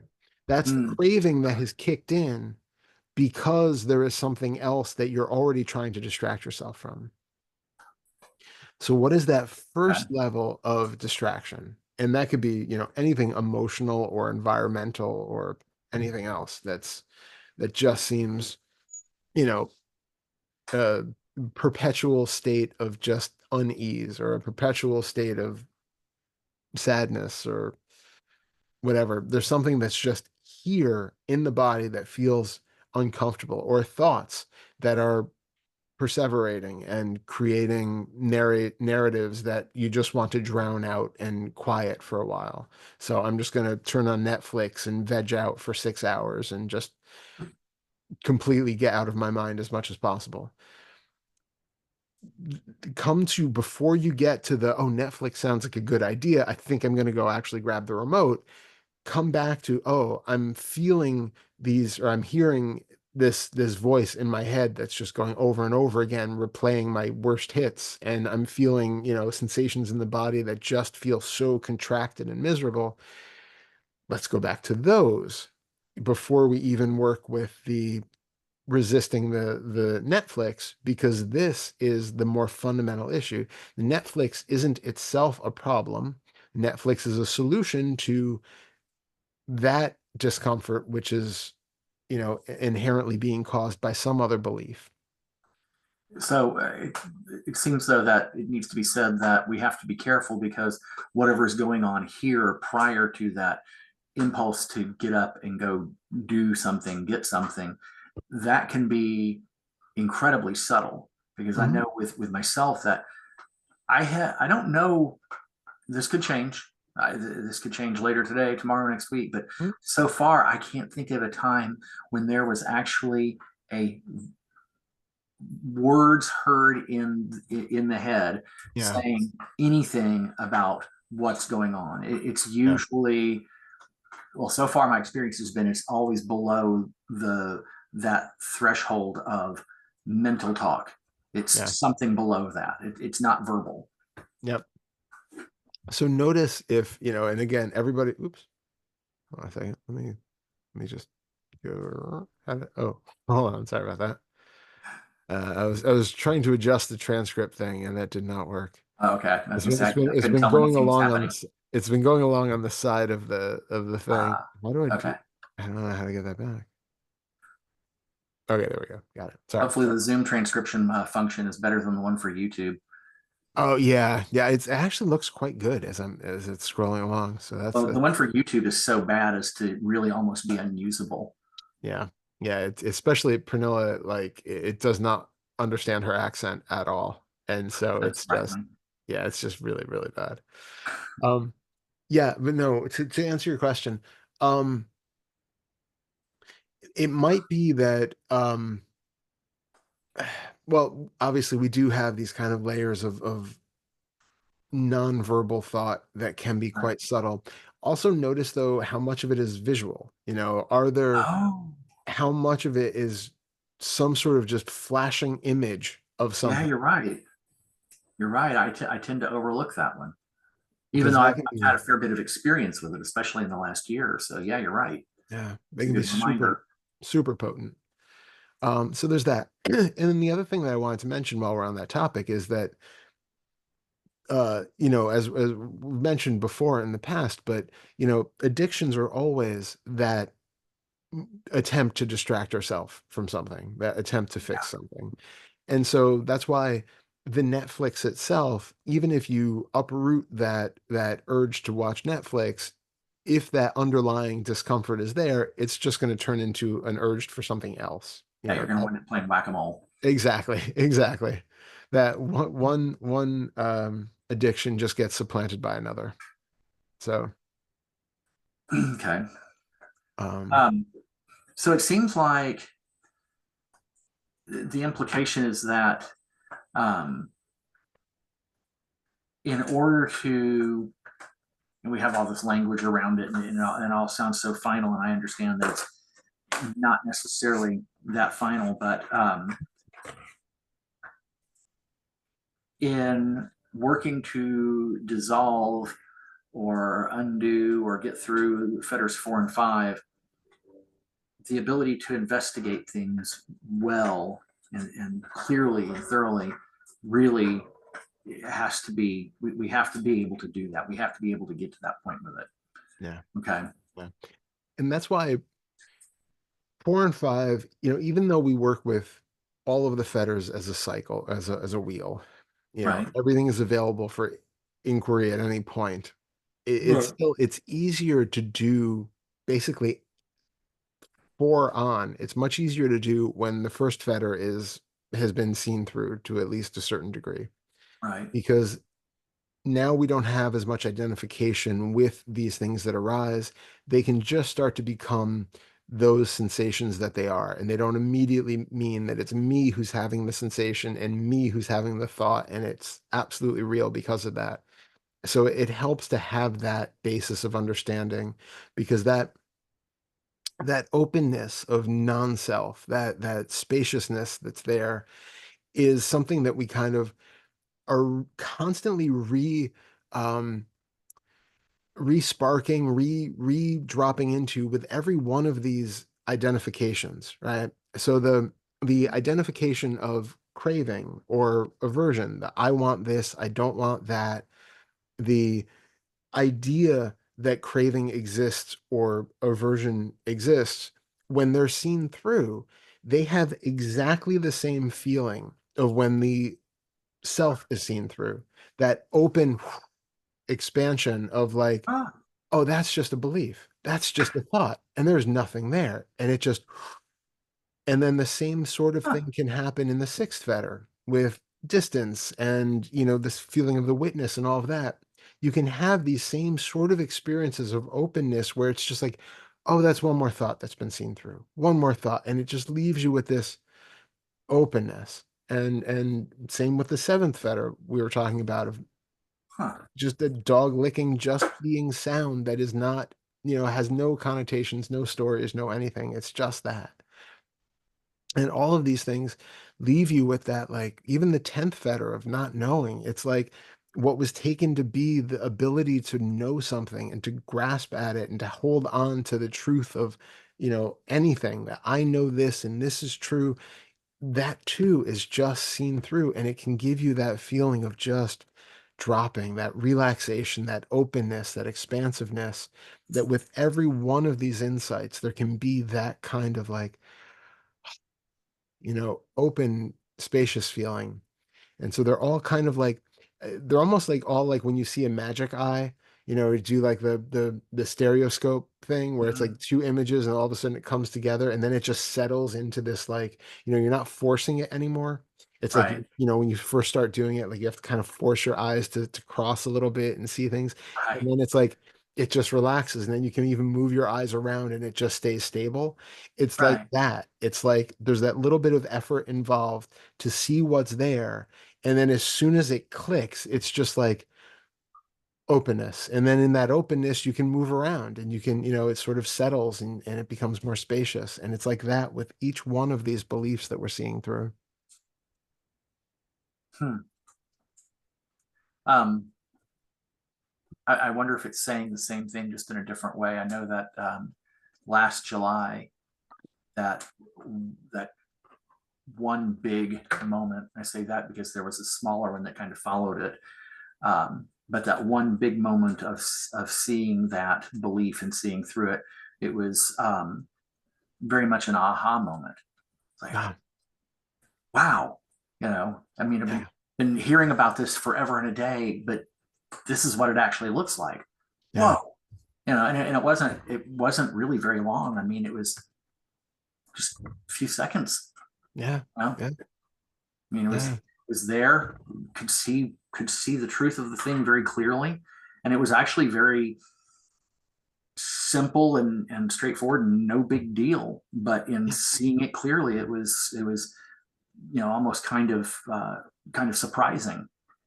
And then it just kind Exactly. of, I mean, actually, it had a lingering after effect for several days, but that feeling of surprise, that feeling of oh, it was gone within 5 or 10 seconds. Yeah, of course. Yeah.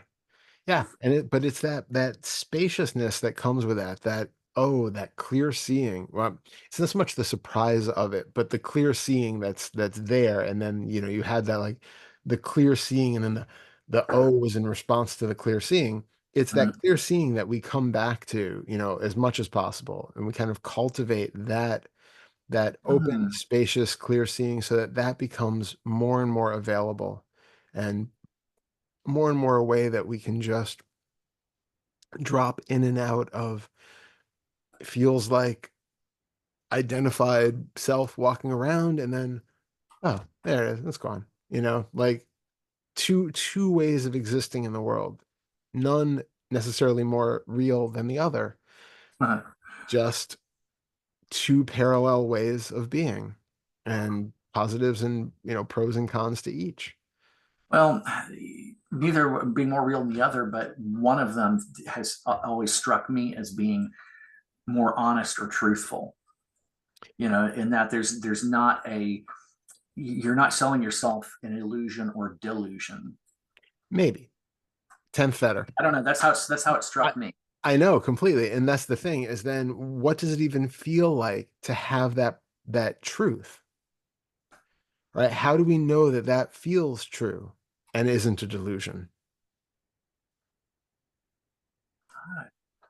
I don't know. I had never considered that before. Um, I mean, in seeing the way that the person I had always taken myself to be was put together, to see how all of those things kind of worked together to create a sense of someone, and in seeing how that was not the case, that it was a number of things put together to create a perception of.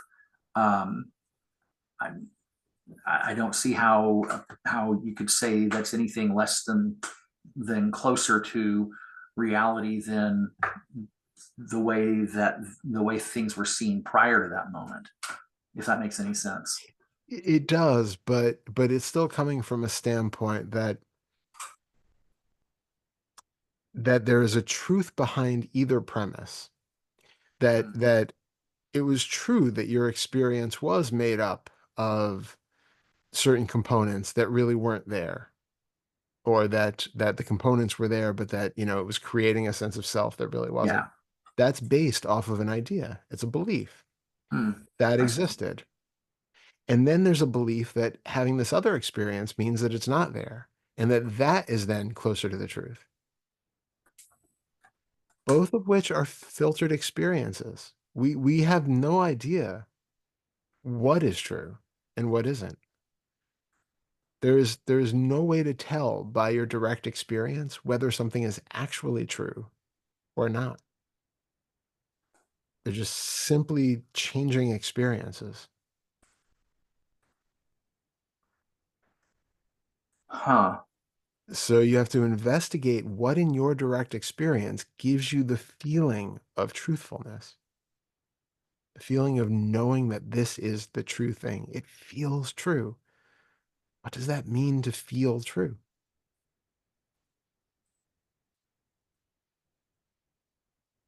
God,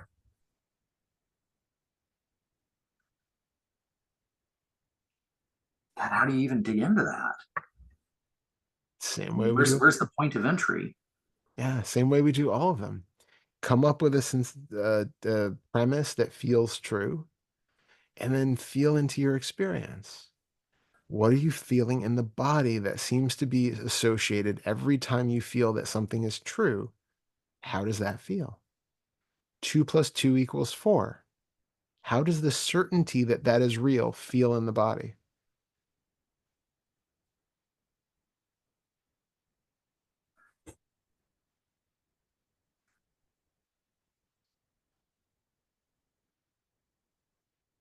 Boy, that's really hard to even to begin to try to talk about. Um, at one point in time during this conversation, there was the sense of, well, what had happened was the sense of someone sitting here, kind of contained and talking to someone else, um, just kind of dissipated. Mhm, And it wasn't even seeing. It was just sort of all the same thing. mhm, It was just all part of one something. Not sure what to call that or what that is.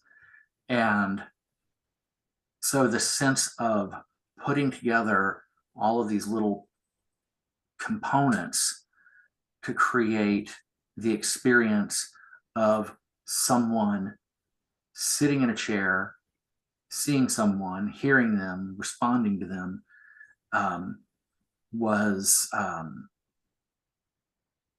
was set aside. mhm, It was absent, and that feels closer to. It seems like that feels closer to reality because of the fact that there are. It's not depending on a bunch of little pieces to work together to create an experience. If that makes any sense at all. yeah, I completely hear what you're saying, Okay. and on a certain level, I agree with you, um, but, we can take psychedelic substances, and they will give you experiences which people feel are truer than anything that they have experienced in their waking life. Yeah. We have to question even that feeling of, "This is true. This feels true to me, more true than this other thing." Because there is a hook in that.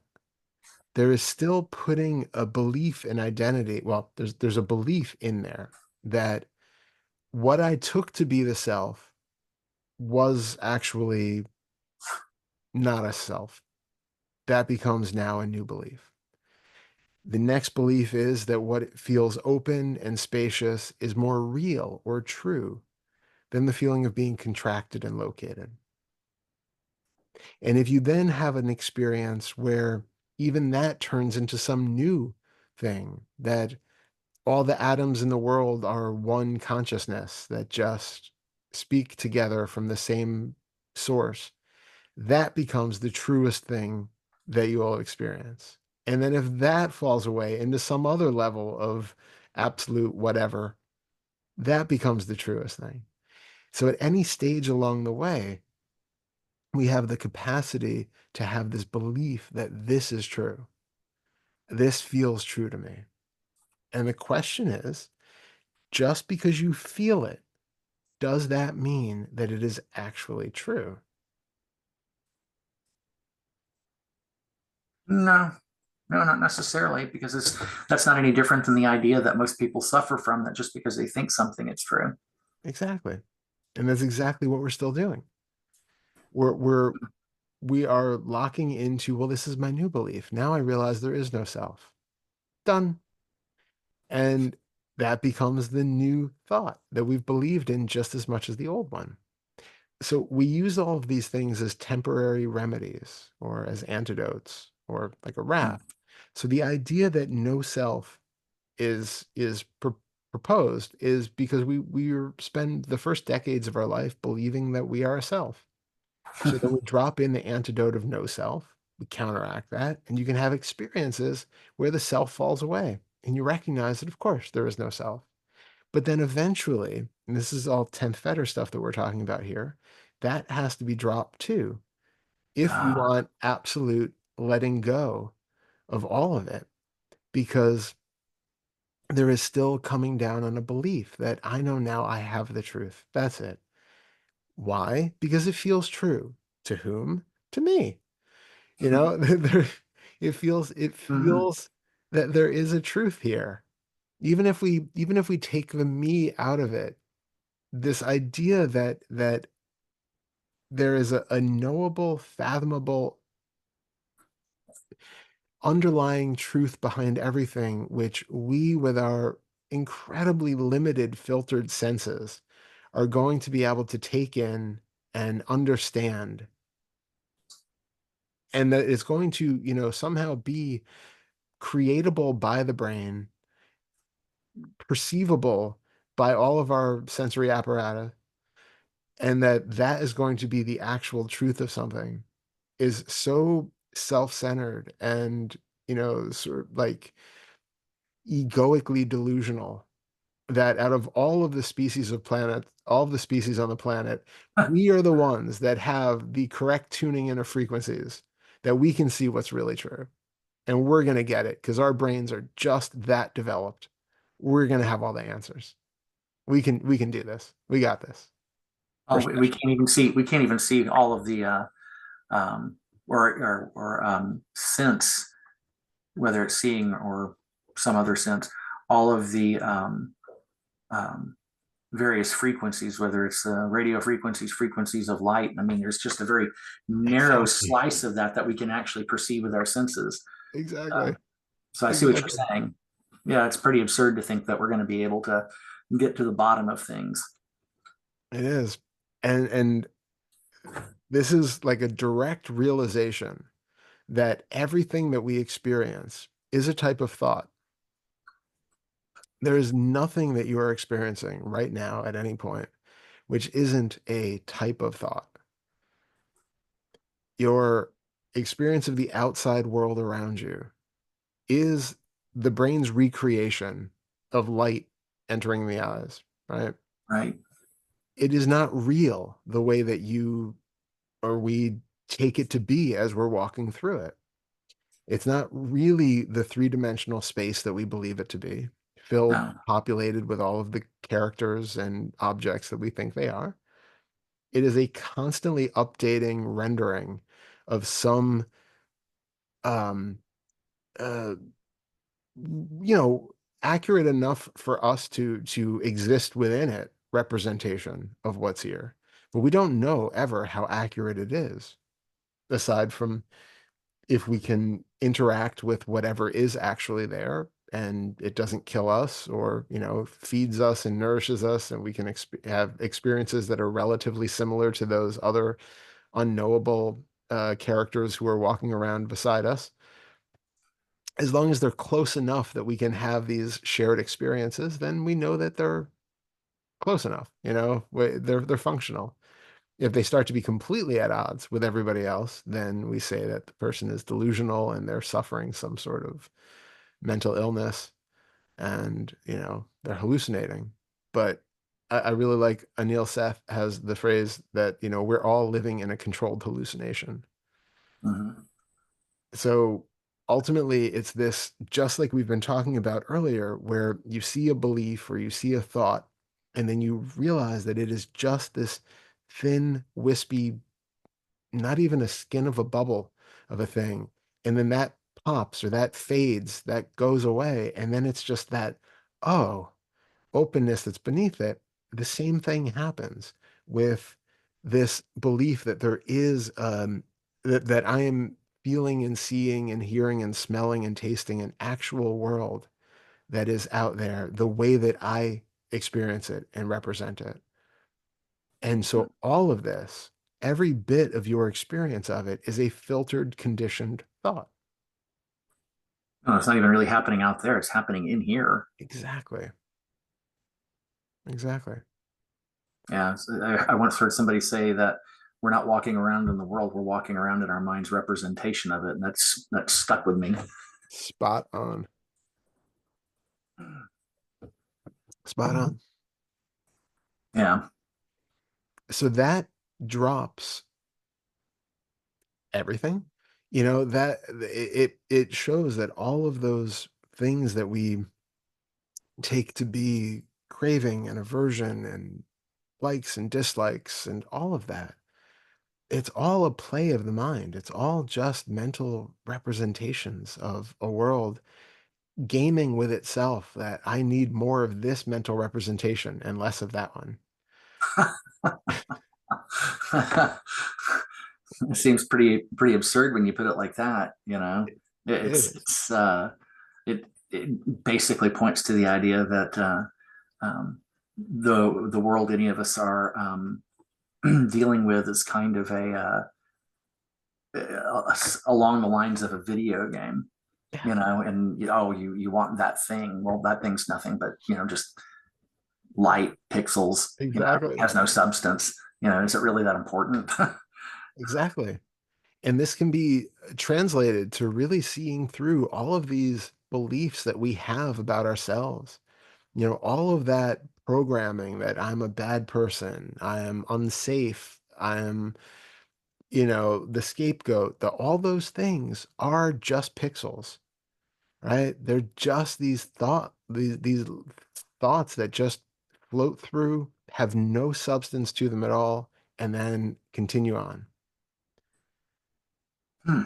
None of them have to have any more tangibility or impact on the rest of experience because they are insubstantial. Right.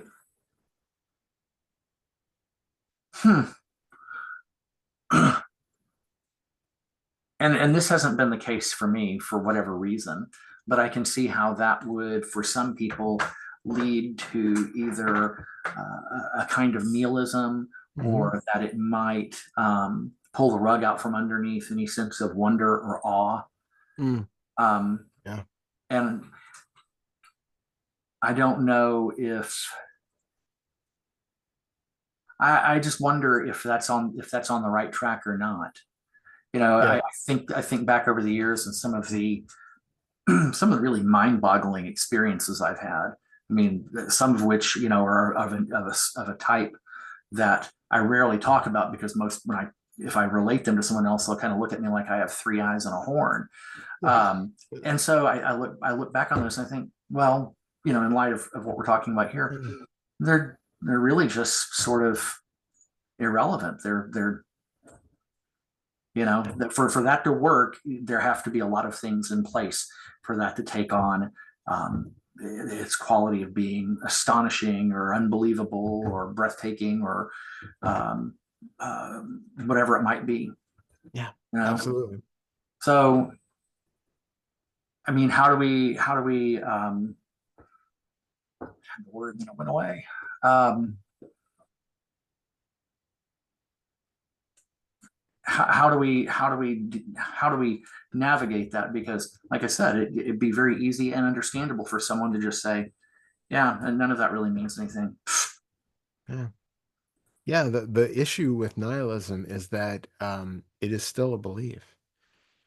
We go from having an idea that everything has meaning and, there's I don't know, a creator or a force that's driving everything and, it gives life meaning and my life has purpose and all of that.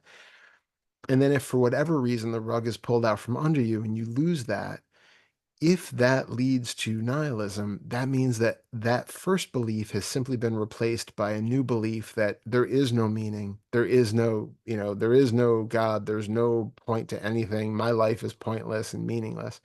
That is just as much of a belief. It's the exact flip side of the coin of the first meaning belief. Hmm. Where we're aiming is dead center. We're looking for the middle way. So it's not that there is a creator and a meaning to life, and it's not that there is no creator or meaning to life. Mhm. It's the open ambiguity where things simply are as they are, and we don't need to add that extra layer of belief in either direction. It is just, it's very, like if you read like the Taoists and especially like Chuang Tzu and Lao Tzu, really clear on the simple way that things are without putting um, any weight in either direction on it. As soon as you create liking or disliking, or that this is and that isn't, or any sort of distinction, you've already fallen into the trap of duality. And where we're ultimately going is that complete openness where things just simply appear and then stop. And any belief about it or meaning that we try to impose upon it or rob it of is just a game of the mind. It's just putting ourselves in that place of being the one who believes they know something. I like, I know that there is meaning in this world. And then that drops out. Now I know that there is no meaning in this world. And it's just putting you in that same driver's seat, that the one that has the certainty of knowing. Mhm. Who gave you that authority?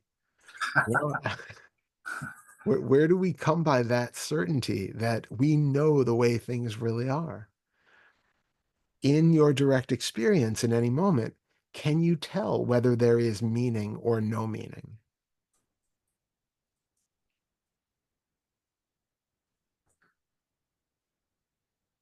No. Where would it show up? How could you tell? It's an abstract concept Well, that we without a thought, overlay. it has no foothold. Exactly. It's an abstract concept that we overlay over whatever is actually happening.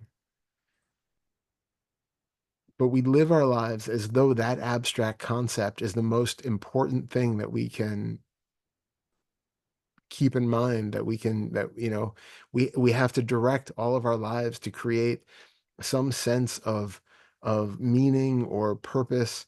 And it's because of that, it's that idea that there has to be something, or we go punk and we, deny everything. And that becomes just as meaningful for us to deny the beliefs that we once had and the beliefs that other people have. And that becomes our new belief because we're uncomfortable having no belief. So we either believe something or we believe that we don't have a belief. Well, I'm not uncomfortable with the idea of not believing anything. It's more a matter of um, breaking a habit. Hmm. I mean, because it's funny. There was I was really taken with a guy named Robert Anton Wilson in my late teens and early 20s. Yeah. And that's kind of his whole gist is that, beliefs are just beliefs. They don't have any substance and you really can't know. Yeah. And so I really immersed myself in that heavily for many years. And that kind of prepared things for what would come later.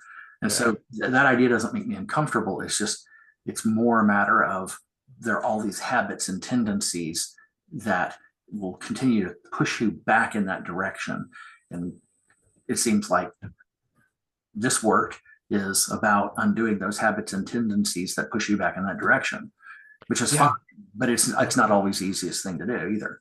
It's not, but it is possible to kind of, or I would say the easiest way to kind of undercut it is what we've been talking about, where if you see it for what it is, if you see those patterns of habit and behavior as just these fleeting thought objects, what is driving it, right? Is it just a sensation in the body? Is it just a thought? And allow them to just be their characteristicless, natureless self, right? This thing that just it's there and it's something else. Without anything put upon it, there is no issue with any of this. They arise, they go, Mm. they arise, they go. All Yeah. of the pushing and pulling of craving and aversion just have no ground to stand on. They don't need to exist, which means we don't need to be belligerent and angry and fighting against anything or distracting ourselves from anything because all of that initial stuff that arises is just a fleeting thought, just a fleeting sensation. Yeah, well, I was going to say the fleeting sensation is the one that gets me because I've had that experience several times in the last 3 or 5 days. Uh, happened the other night. Something around them going out of town and my being here, and Susanna sent something by text. I don't even know what she said, and there was this emotional reaction, and the thought was, oh well, I feel this way about it, and then I checked and like, hold on a minute. That whole thing, that entire thing, all started with a funny sensation in my body, and that sensation got picked up and got turned into all this. And do I really feel this way? No. In a moment, in that moment, being able to see that it all started, that the absolute beginning of it was just this feeling in the body, and then the whole thing just kind of fell apart. Yeah, excellent. Now, when it feels like, the feeling in the body is the substantial thing that is causing the issue, Mm, also take a look at it from that same perspective that everything you experience is a thought. So, is that sensation in the body even a substantial thing which can cause your behavior to move one way or another? oh.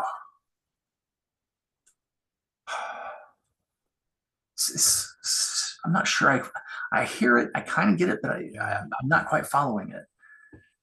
Be so present with, as you've been doing, this is just a reminder and maybe an enhancer to be with the sensations so fundamentally that you recognize that even if it's a muscle cramp, right, which we take to be like a physical, tangible piece of meat, which is like tense and hard as a rock, right? Even that, the sensation of that is this wispy, fleeting buzzing of energy, which has no more tangibility, no more tension or density than any other thought that you can imagine. There is no solidity to the sensation itself. Even the image that you have of a leg and the muscle and the tension and all of that is not the actual thing. It's just an image in the mind. And images have no inherent density or texture or substance of themselves, right? Right, right. So, no point of your experience, even in these intense, what we take to be intense physical sensations, none of them even have anything that's more tangible or substantial or influential than a little wispy sensation that has no inherent density of its own. Hmm. What we feel to be weight or density, you just have to put all of your attention there to feel what that actually is, and that too dissolves and opens up into that emptiness. So everything has that underlying ground of emptiness where it is just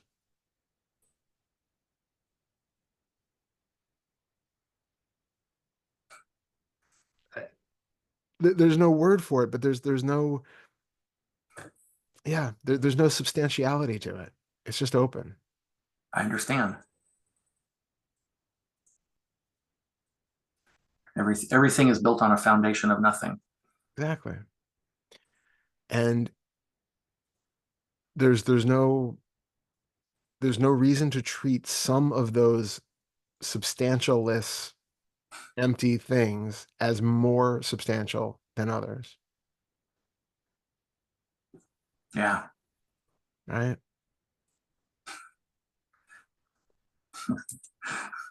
Reminds me of the comedian Bill Hicks making the comment that, hey, there's some guy taking life seriously again. Quit doing that. Mm. Exactly. Exactly.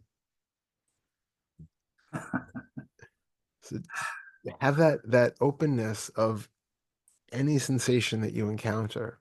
Really pay enough attention to it that it goes from being a dense, solid thing that you need to remove or react to or distract from, to just being this completely open, empty spaciousness that has no density of its own. I mean, you can really see, like, in your physical sensations, Mhm. we can't feel anything that is actually dense or solid. We can only feel pressure or touch of the surface of something, right? So Okay. if I'm holding what would take to be a glass of water and I'm feeling the weight and the density and the hardness and all of that, what am I actually feeling? The sensation is only between the skin and the glass. All I'm Right. feeling is a thin line of pressure. Right. I'm feeling straining in the arms in different parts of the muscles because there's, presumably there's weight pulling it down. Right. But all of that gets fabricated by the mind unconsciously into creating an object which must be of a certain weight, of a certain density, of a certain hardness, of a certain material. But if you take each one of those experiences on its own, that whole image breaks down. When you see the sight of it, again, the visual field does not include glass or water or flesh or anything else. It is just light in different hues. Our physical representation of it is just sensations of pressure and temperature. And when you break those down, they go into those same feelings of tingling, buzzing, clouds where you can't even tell what temperature is anymore. All of that dissolves. The feelings of weight or the pulling down of the muscles, you feel tension in the muscles, you feel, certain kind of interacting and automatically recalibrating to try to keep things upright. But when you feel those sensations, those two, it's just dissolve into very ambivalent webs of buzzing and clouds of buzzing that have no structure of their own. All the aspects of it can be deconstructed in a way where whatever we take to be solid and dense and real is simply seen as being one more fabricated thought with nothing behind it. Hmm. And you're saying that can be arrived at by just keeping the attention on sensation and just, um, I can't remember how you put it, but by just holding that sensation and staying with it. Absolutely. Okay. Yeah.